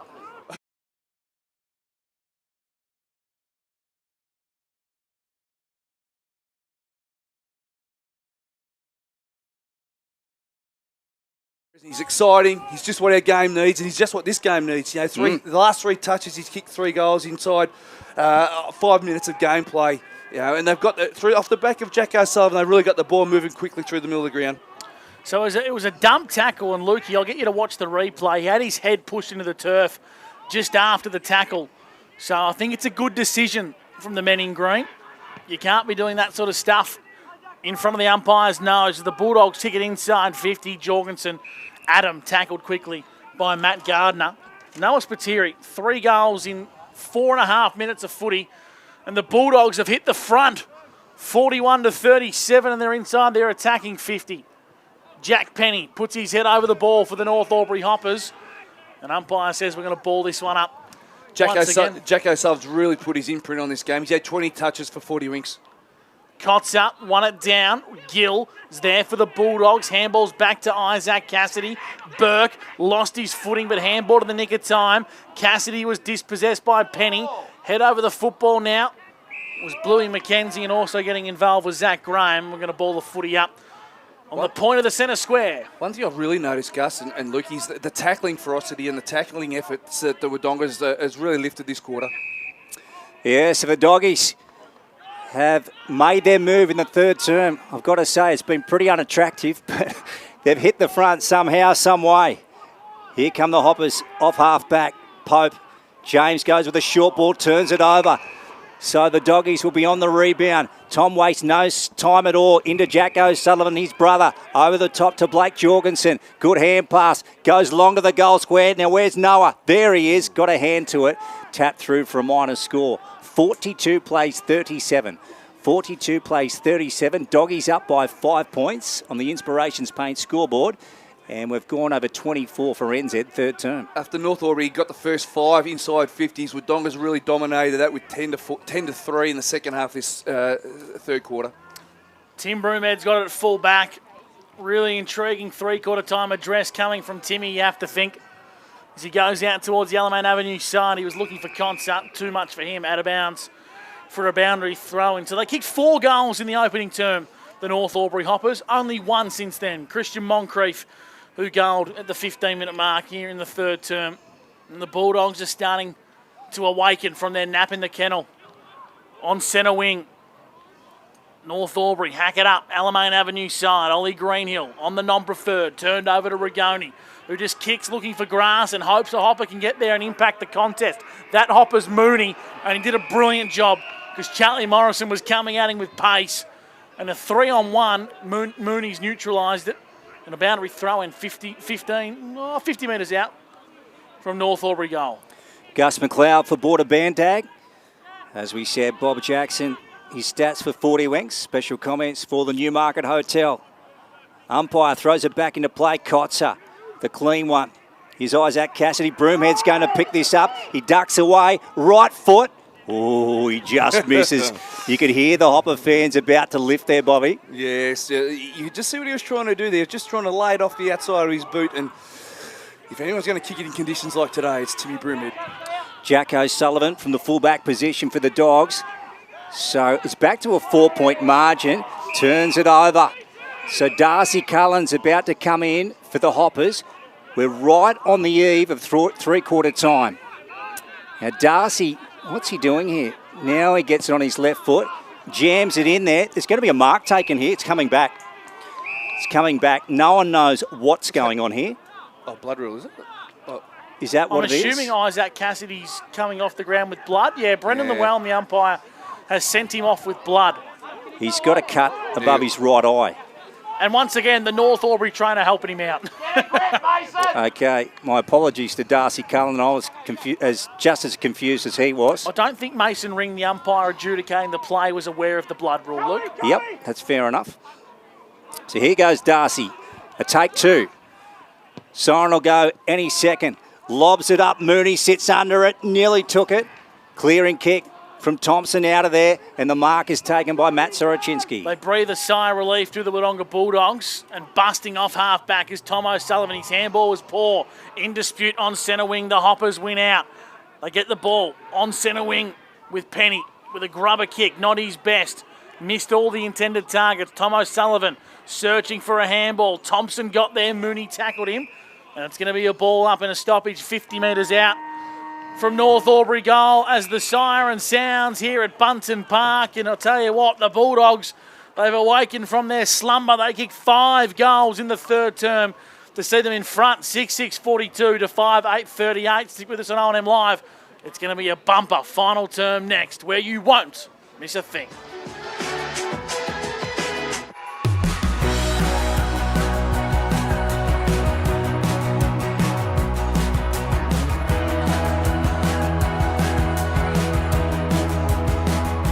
SS&A, this is your place.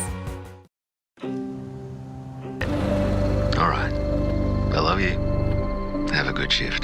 The all-new Nissan Navara, built for the grid shift.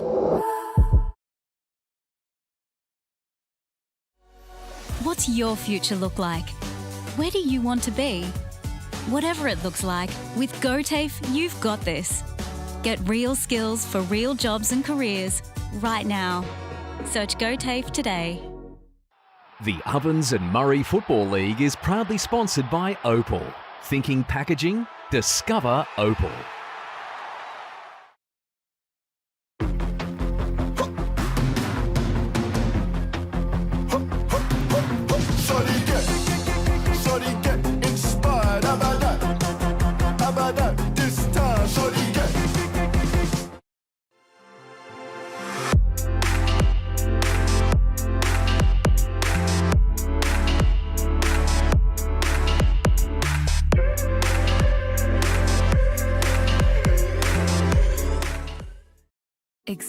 where your new home begins. Discover our designs. Discover local land. Discover what's possible. Visit Sundancer Homes' new sales centre and showroom at 482 Kiowa Street, Albury.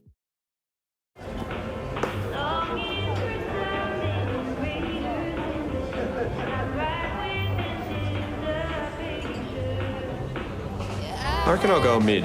Carlton Dry 3.5. Embrace the mid.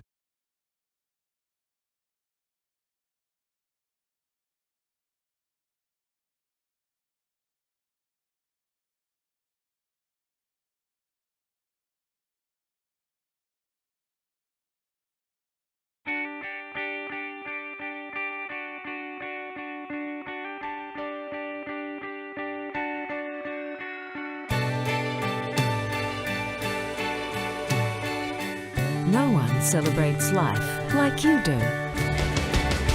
At Tobin Brothers Funerals, we're here to help you celebrate the life of your loved one, your own special way. Tobin Brothers Funerals, celebrating lives.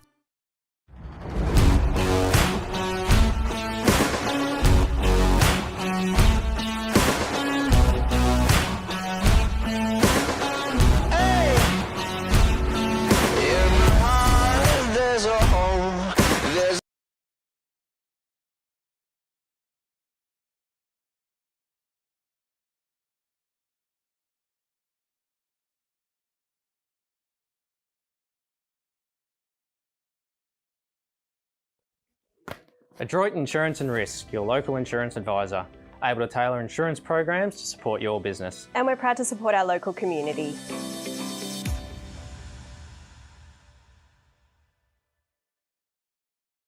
This goes out to all the athletes, the fitness buffs, and the huff and puffs. On your marks, get set. Find your perfect fit at the athlete's foot.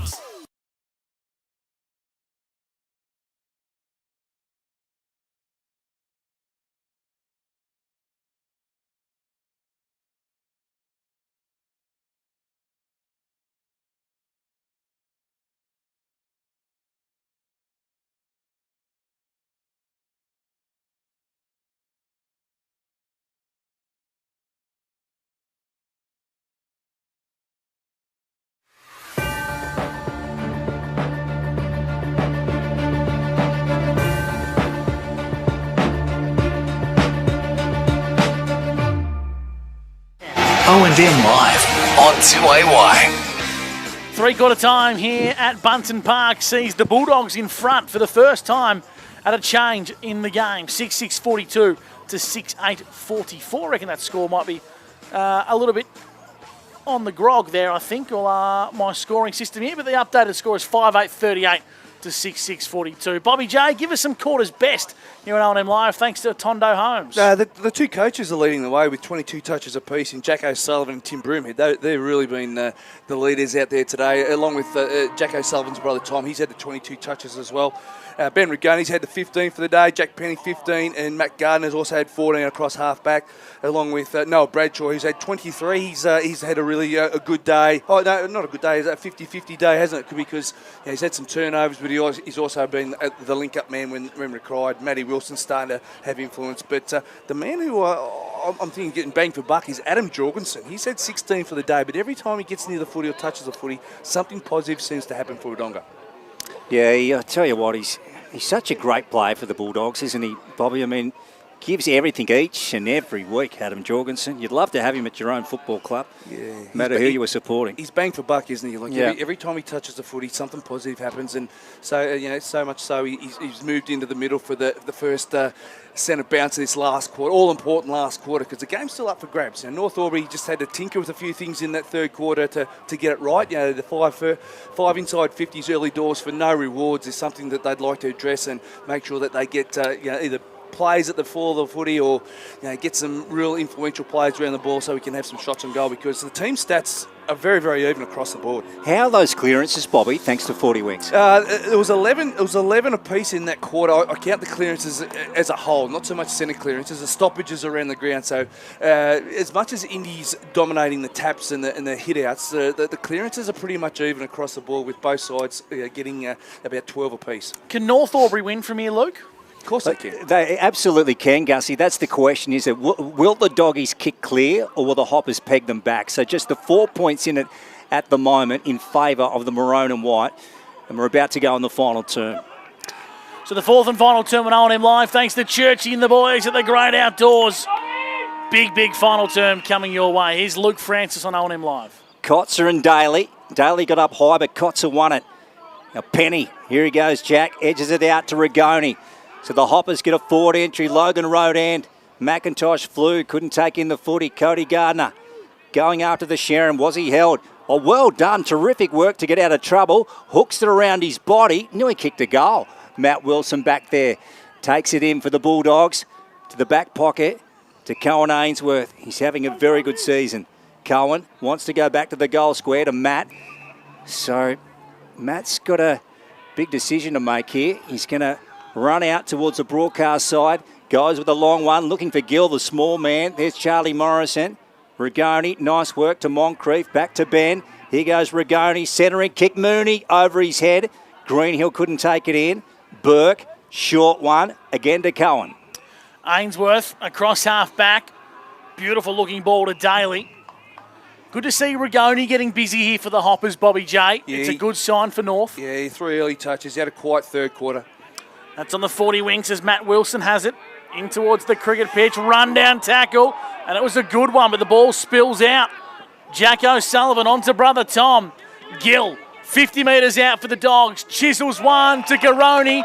And this time it's Cooper, Bobby J. Yeah, Garoni's they're in that forward 50. Cooper's an honest half forward that works really hard and does a lot of defensive work, but open up the middle of the ground there. Matty Wilson's just finding, he seems to find his way into the game by having the kick-ins. He kicks in and then finds his way through the middle of the ground, and it went through there unopposed. The O'Sullivan boys are continually to have an impact, but the North Albury, they've started with 3 early inside 50s without score again. So here's Garoni. On the right boot, the Dogs need it to hold its line, and it does. Well, a big day out from Hudson. Now Cooper gets involved. He's kicked a big goal for the Doggies. Margins out to 8. Yeah, not the start North.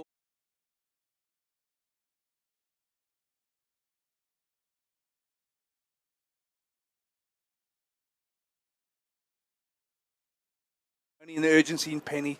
They're not going to roll over here. They've kicked 7 of the last 8 goals in this game, the Doggies. 7 of the last 8. And boy, gee, didn't they need them, because they were down on form in this game. Coming into this, they'd won, or have won, 4 of their last 5, but it was a very ordinary first half from them. They're up and going now. Jorgensen, Cots up, Broomhead, try to shovel it out. Here's Cody Gardner to the advantage of King. Rigoni, here's another one for him. Crowley had a swipe at it. Matt Wilson, McIntosh with him. Wilson gets it on his boot. Gill swung around, lost it. Ben Rigoni picks it up, back to Broomhead. Short and close, Moncrief. McIntosh taking in a big tackle. And the umpire said holding the footy. And the Dogs are away. No, it's going to come back. So the umpire calling it back to half back for the Dogs. And that man again, Cohen Ainsworth. Geez, been good today, Bobby. Yeah, he's starting to grow, isn't he, into a really good O&M footballer. He's gently improving as the season goes. He had a big reputation coming in and took his time getting his feet, but gee whiz, he's up and running now. Margin at 10 points, Dogs lead. We've gone 3.5 final term for NZ. Here's Charlie Morrison. What a leader he is of this football club. And Charlie going up towards half forward. Cullen goes back. Thompson over the top. Moncrief and Gill in there. Daly, ball flicks out. Gill, nice work. Oh, okay, holding free kick. That's interesting. It's coming right back to Darcy Cullen, the half-back. Not sure about that one, Bobby. Yeah, I think Daly and him got a bit of a 2-to-2, and the free kick went Cullen's way. Dangerous ball from Cullen. Rigoni made it look a lot better than what it was, and he handballed searching for Broomhead, who lost his footing. Cullen got taken high. Umpire found it. Talk us to that, Bobby J, for the Yeah, newie. it just went a little bit high, Tommy O'Sullivan. It slipped up off the shoulder, and we spoke about it earlier. You just got to wrap your arms around the middle of the body and secure the footy, and just slipped a little bit high there. 10-point lead to the Bulldogs. We've played 4.5 here on O&M Live. Long down the line, big impact on the play. Game from Thompson out of bounds for a boundary throw-in. Smack bang on centre wing. Darcy Cullen, I love it. Just pulls the socks up. He had a kick there. The mud dragged his socks down, but he just bent over and pulled them up again. Don't see that very often, Luke. He's a solid boy, Bobby, yeah. isn't he? Yeah, you wouldn't want to run into Darcy Cullen. Chances are you'd come off second best. Not Bob Jackson in his peak, though. Mate. Not in his peak. I'd run into a midget and still come off second best, mate. No, come on, don't run yourself down that far. Bob Jackson back into play. Here's Kotzer out the front to Broomhead. In close. He needed Moncrief. He got him. Here's Foster Gardner on the boot. Sends it to half forward. Or Doggy's back there. And Matt Wilson. Now he wants to go laterally across half back. Ainsworth did well to mark it. Now they play on out wide to Hymas. Here goes Jai. Long ball. Now he's looking down the line. Oh, gee. Nearly a good mark from Cooper Garoni. Ball hits the turf. Gardner goes in. Spiteri's got him. He's in trouble. He's gone. Umpire said play on. Gee, that was interesting. Hopper's in close. Trying to pick up the footy. Swung around was Fisher. Moncrief on the boot. Gee, it's gone up a couple of notches now in the final term. Wilson under the footy. And he ducks back inside. He's gone. Matt Cold. So the Hoppers have got possession here. They've got a 10-point lead in the final term. So here come the Hoppers. Sorry, Dogs lead by 10 points. Up to half forward. Big contest forms. Greenhill might have given away a push in the back here. I reckon he has, Bobby J. Yeah, just a bit sloppy with that there. You've got to stay out of the plays back, and the North Albury player, which I just can't quite see who that is, played it beautifully. McIntosh. It is Cooper. I don't reckon he's going to back his leg in from here. Or at least get it to the top of the square. Where's Indy Kotzer? He's got to pass it off, surely. Well, I don't know if he's got the journey. Darcy Cullen was lurking. That option's gone now. Left footer. He's going to have to kick this one all of 55 metres to the Logan Road end. Arcs around on the left boot. He's made good connection. Distance wasn't a problem at all, but the accuracy was. It's a minor score. 39 plays 48 now. The Bulldogs are in front on the Border Carpet scoreboard. We've played just under 7 minutes for NZ. Wilson, back pocket, runs out. Gets it to Noah Bradshaw. And he's going inboard to Ainsworth. So Cohen with the footy. Nice wraparound play for Noah Bradshaw, creating off half-back to Jack O'Sullivan. 9-point margin on the Border Carpets Wodonga scoreboard. This one turned over. Tim Broomhead just outside defensive 50. Wants to steer one back towards the corridor, and Jack Penny. Jack, another short ball. So the Hoppers playing the short game to Pope. Back to Jack. Now he goes up towards half forward. Who can take a mark down there? Mooney, 2 hands to it. Good roving from Kotzer, front and square. He's got a man out, and Eckhart has taken the mark. So Jai, the young man, as Gus McLeod said, in playing his second first-grade game today, he made his debut against the Panthers last week, Bobby. Just take that back a possession, and Indy Kotzer found himself out of the contest. He turned front and centre and crumbed it like he was a 5'3" forward pocket player, and his kick inside 50 was smack on. Fantastic play, big fella. Margin at 9. This to bring it back to one straight kick. Jai Eckhart. He's got it, the young man. Great stuff from Jai. The margin back to 6 points. Doggies lead on the Border Carpets Wodonga scoreboard. That's a quality finish, isn't it? We had the fortune that the boys were inside the commentary box as we turned up today, and he's a quality young man and very confident with his ability, and that was a fantastic finish by young Eckhart. And he's the future of this footy club, and that was a great finish to get his team back in the game. Great goal. And, of course, his debut goal. His first goal in the big time in the Ovens and Murray. And a real family affair. His dad, Clint, is the president here, and now his son's been given an opportunity to play senior footy. It's what makes country footy so very strong, the family connections. Back in the middle of the ground, Noah Bradshaw wins the clearance for the Bulldogs. A high up and under. Well done, Flynn Gardner.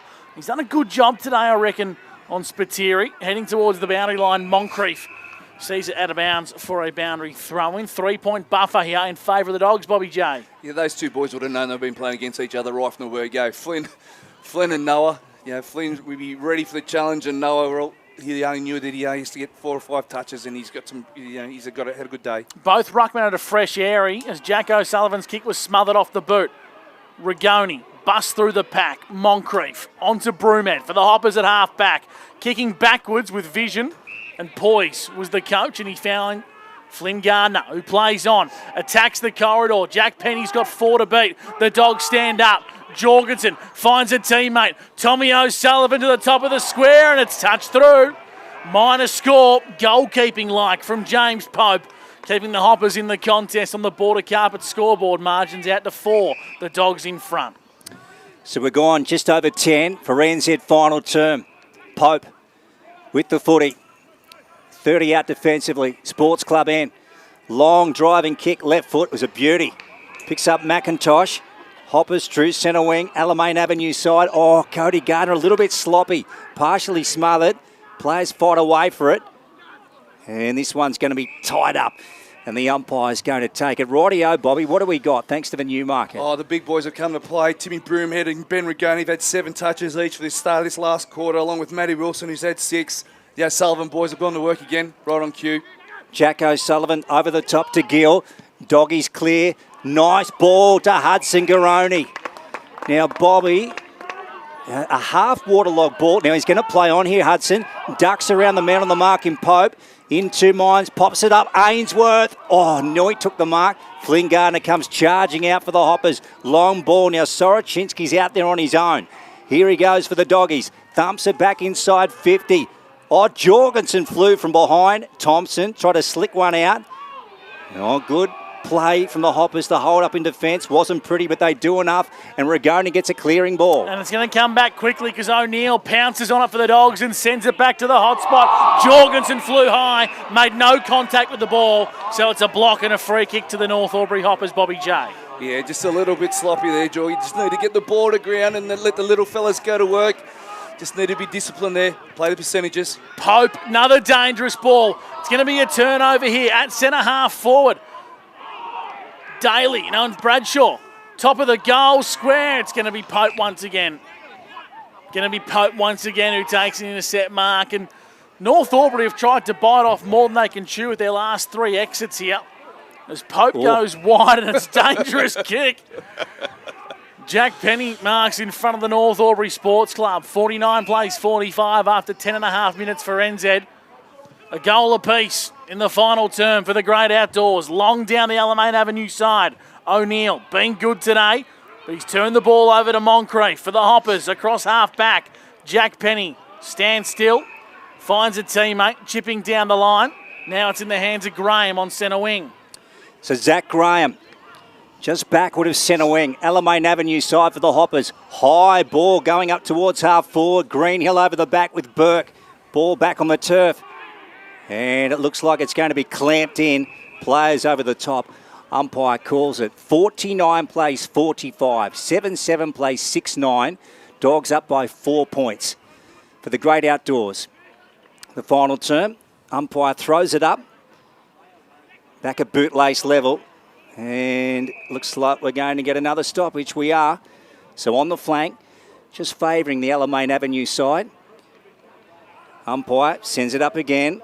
Kotzer, Broomhead, trying to pick up the footy.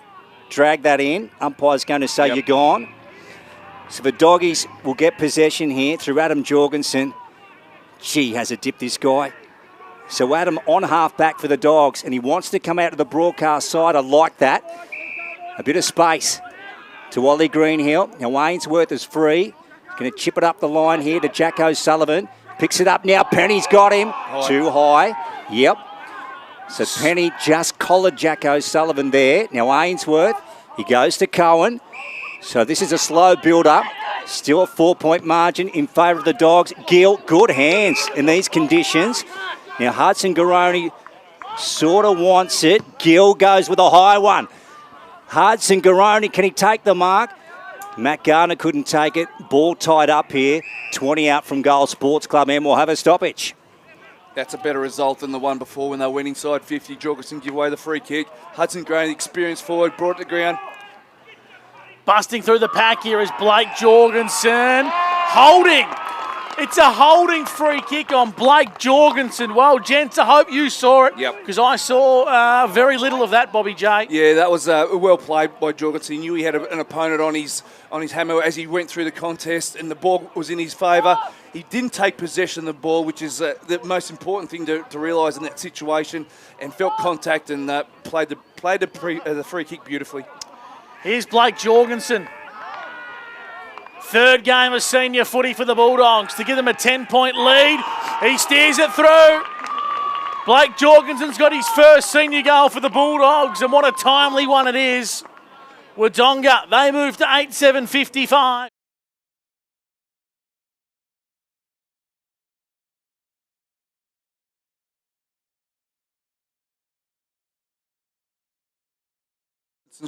Done his time in the seconds, worked his way into this Wodonga Bulldogs outfit and played that situation beautifully. In the finish, there's a little bit of a resemblance with his brother, the way they kick the footy, very similar in style and very accurate as well.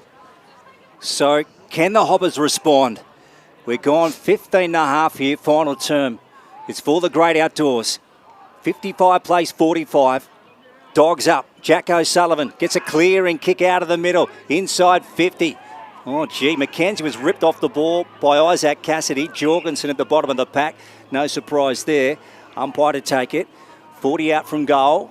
Sports Club end at Bunton Park on O&M Live. 14.94 2A wide. Round 12 action.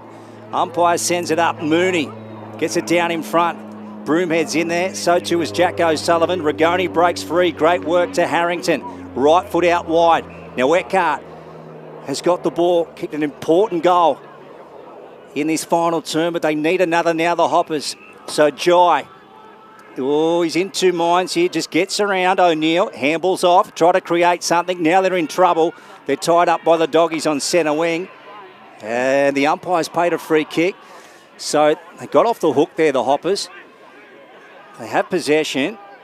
Cody Gardner goes inboard to Harrington. Here they come. They're building on something now. Through the corridor, turnover in the hands of Blake Jorgensen. Went the don't argue. Got the ball onto a teammate. Running inside 50 is Cassidy. Kicks into the pocket and he lowers the eyes to Spiteri. Just got enough separation on Flynn Gardner.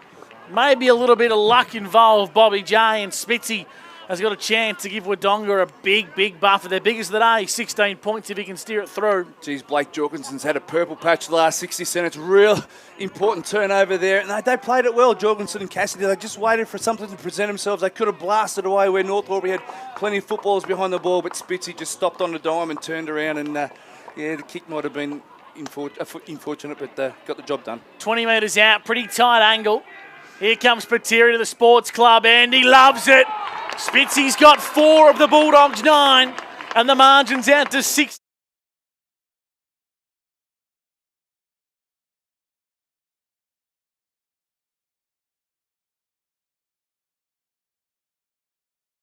And to kick 4 goals on a day like today, in a game where there hasn't been a hell of a lot of goals being kicked, he's so valuable, isn't he? If Garani doesn't get to Spitz, he will. He's been dangerous every time he gets the footy. He doesn't miss, and that's the role of a dangerous forward. Noah Spiteri, minimal touches, maximum impact. Back in the middle, so the Dogs are clear, 61 to 45.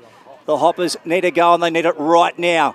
Here goes Kotzer. He sends it inside 50. Logan Road end. Players go up.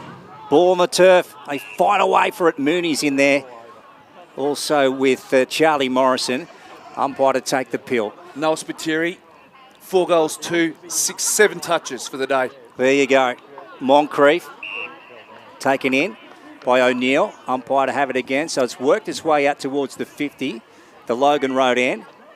Up we go. Broomhead tied up by the O'Sullivan brothers.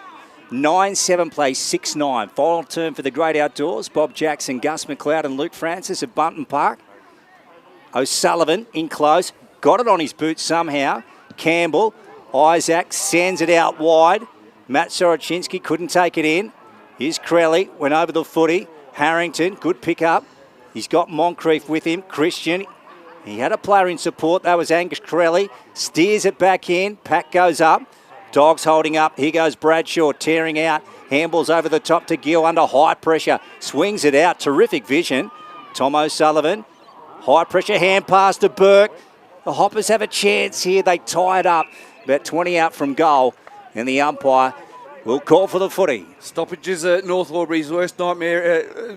Biggest enemy at the moment. They need the ball moving. They need the ball out in the open. They need opportunities for mistakes and goals. Ball up, top of the goal square here for the Hoppers. Ruben Burke clears defensive lines. Didn't get enough purchase on the kick. In dispute. Harrington tries to grub her it forward. Tom O'Sullivan switches the ball for the Bulldogs across the face of goal. But it works out okay in the hands of Greenhill. Tied up in the back pocket. Around the grounds, thanks to Ray White-Wodonga, 71-52, Yarrawonga lead over the Lavington Panthers. A big result brewing there at the JC Low. Here's Gill. Between centre wing and half back for the Wodonga Bulldogs. They currently lead 61-45 as the NZ Albury time clock hits 20. Jorgensen might be the beneficiary of a good bounce here. Breaks away from the tackle. Foster Gardner was strong in that contest. Jack Thompson burrows his way through against Pope and Matt Gardner as the ball spills out the back. Rigoni kicks towards grass, turned over to Gill. Torpedo inside 50. Spiteri with strong hands. Matt Gardner for the Hoppers. Set upon quickly. Now it's a go for Big Tomo. He handballed into Jack O'Sullivan, sold him up the river. Breaks away across half forward. Now Daly kicks inside 50 for the Bulldogs, dribbling towards the boundary line. And it's out of bounds for a boundary throw-in. Everyone can take a breath as we bring it back into play. 61 the Bulldogs, North Albury 45, NZ Albury time clock at 21 in the final term. Yeah, it's a 3-goal margin in favour of the Dogs, so it's going to be terribly hard for the Hoppers from here. Here's Kotzer, McKenzie. Jorgensen will finish it off around the body, and that will be it. Adam Jorgensen kicks the Sanjan goal of the day. That was a beauty. A cracker on OMFNL Live. Gee whiz, it's been the Jorgensen last quarter, hasn't it? Blake, and then Adam. Classy finish. We expect nothing less from this footballer. He's a really quality footballer. I was just watching him off the back of that stoppage. His opponent got sucked into the contest.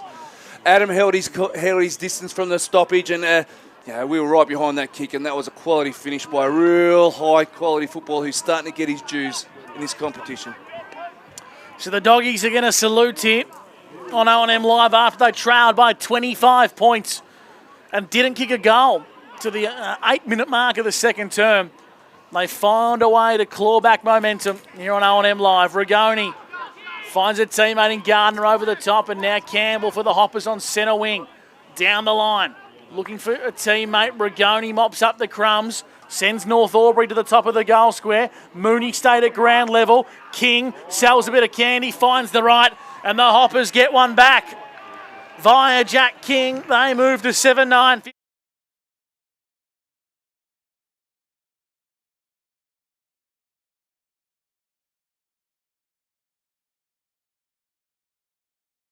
Ball from his coach, and then put the ball straight through the middle to give his side a glimmer of hope. They needed a quick response from that goal from Jorgensen, but is it a breach too far, boys? Or they do need a fair bit of momentum from here? It's probably been the story of the year for the Hoppers, Bobby. They've just been kept at arm's length this season. So they'll never say die. They don't turn it up, but they just haven't had the class to get themselves across the line. Having said that, this game is not over yet, but it's going to be terribly challenging. Here's Daly, brought down in the middle. So O'Sullivan throws it back to the umpire. It's getting really dark here at Bunton Park. Daly and Kotzer. Cody Gardner had a great first half. O'Sullivan's got him. If it's dark here, spare a thought for those at the McNamara Reserve, Lukey. They're going to be there till at least 5:30. Would that be the first game that's played over 2 days, Gus?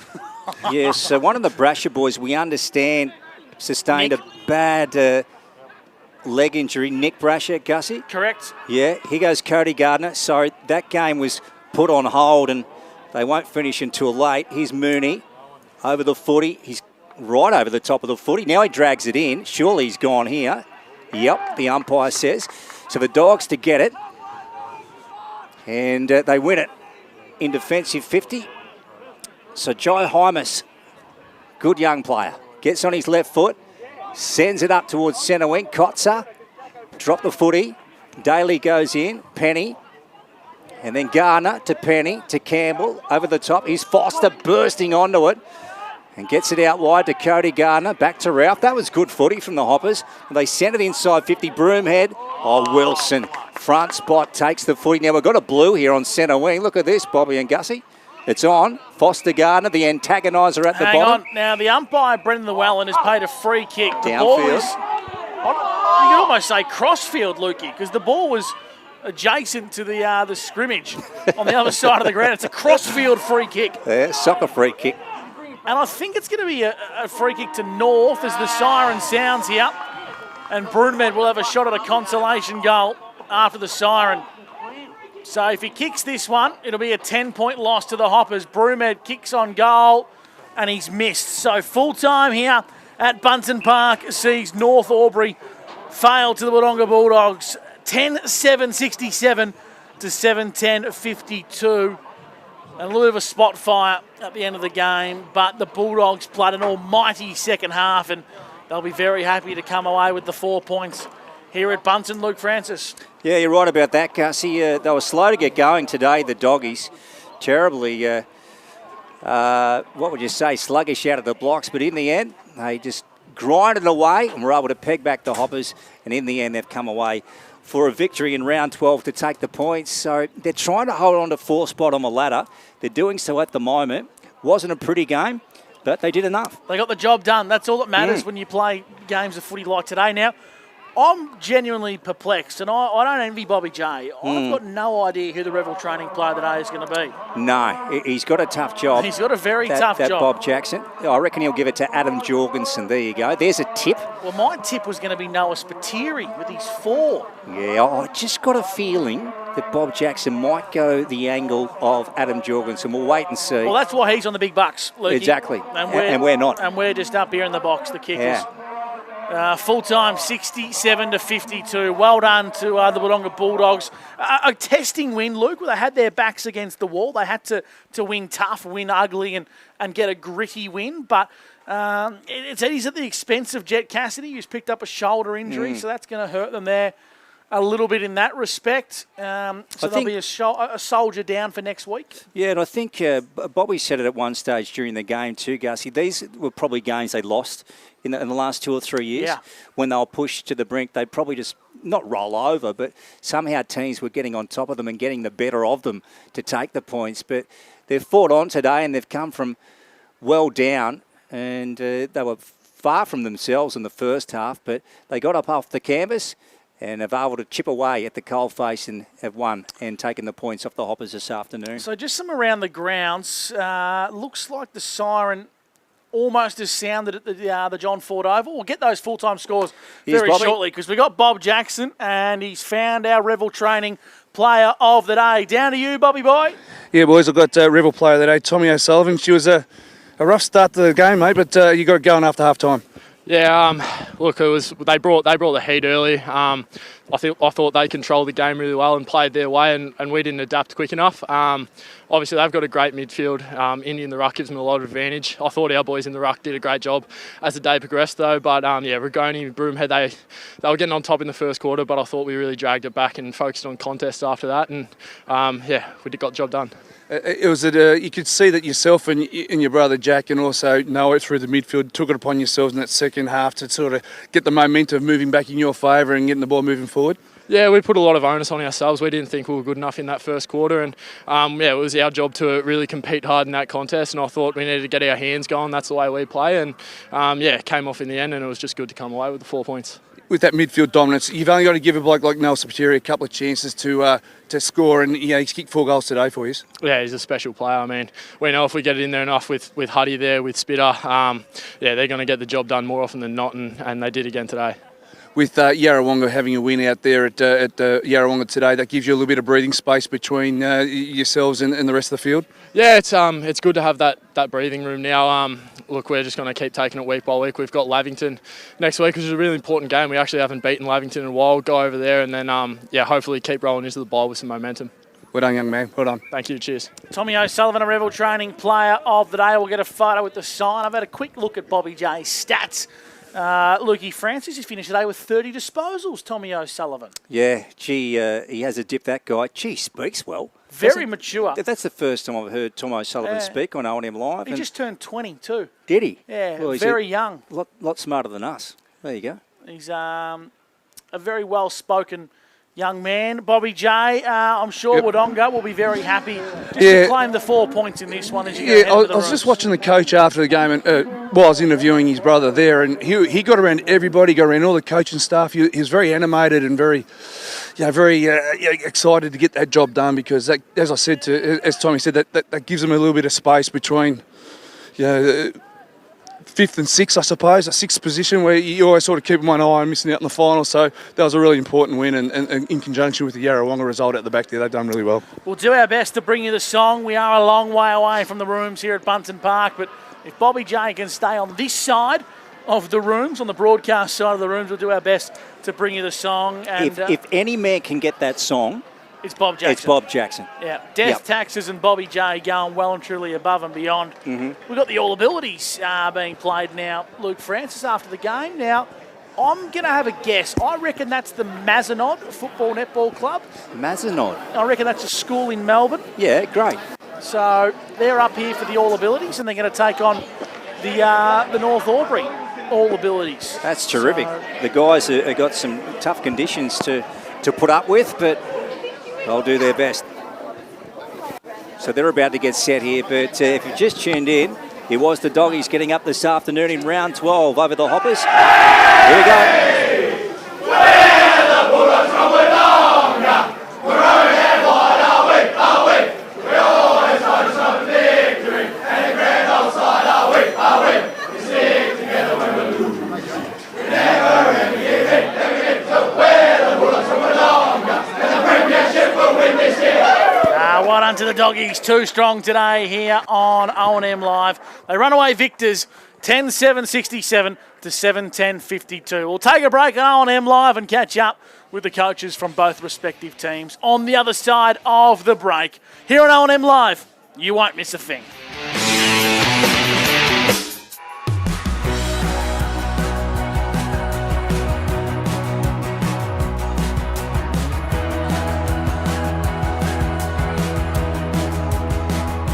SS&A, this is your place.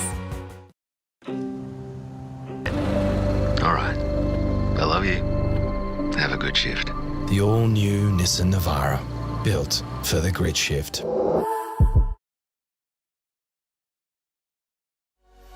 What's your future look like? Where do you want to be? Whatever it looks like, with GoTAFE, you've got this. Get real skills for real jobs and careers right now. Search GoTAFE today. The Ovens and Murray Football League is proudly sponsored by Opal. Thinking packaging? Discover Opal.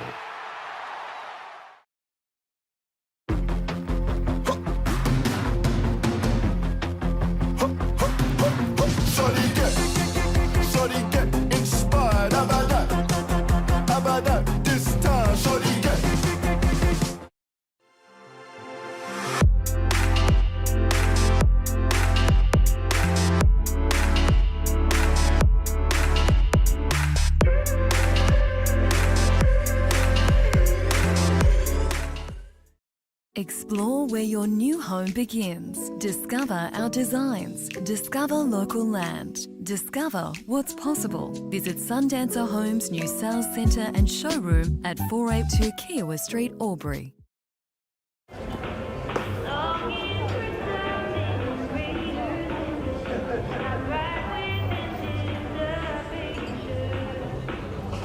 I reckon I'll go mid. Carlton Drive 3.5. Embrace the mid.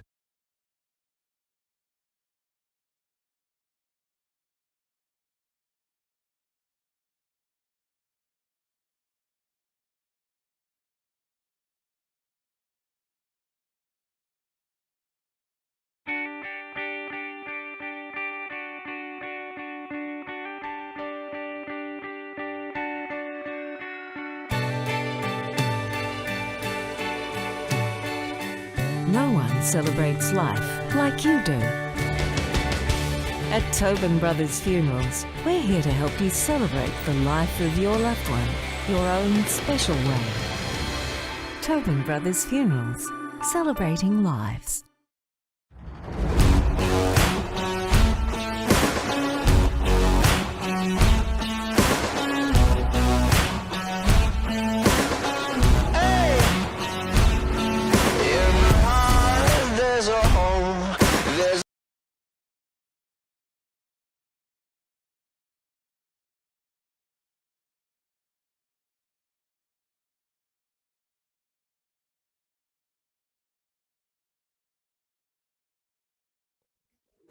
Adroit Insurance and Risk, your local insurance advisor, able to tailor insurance programs to support your business. And we're proud to support our local community.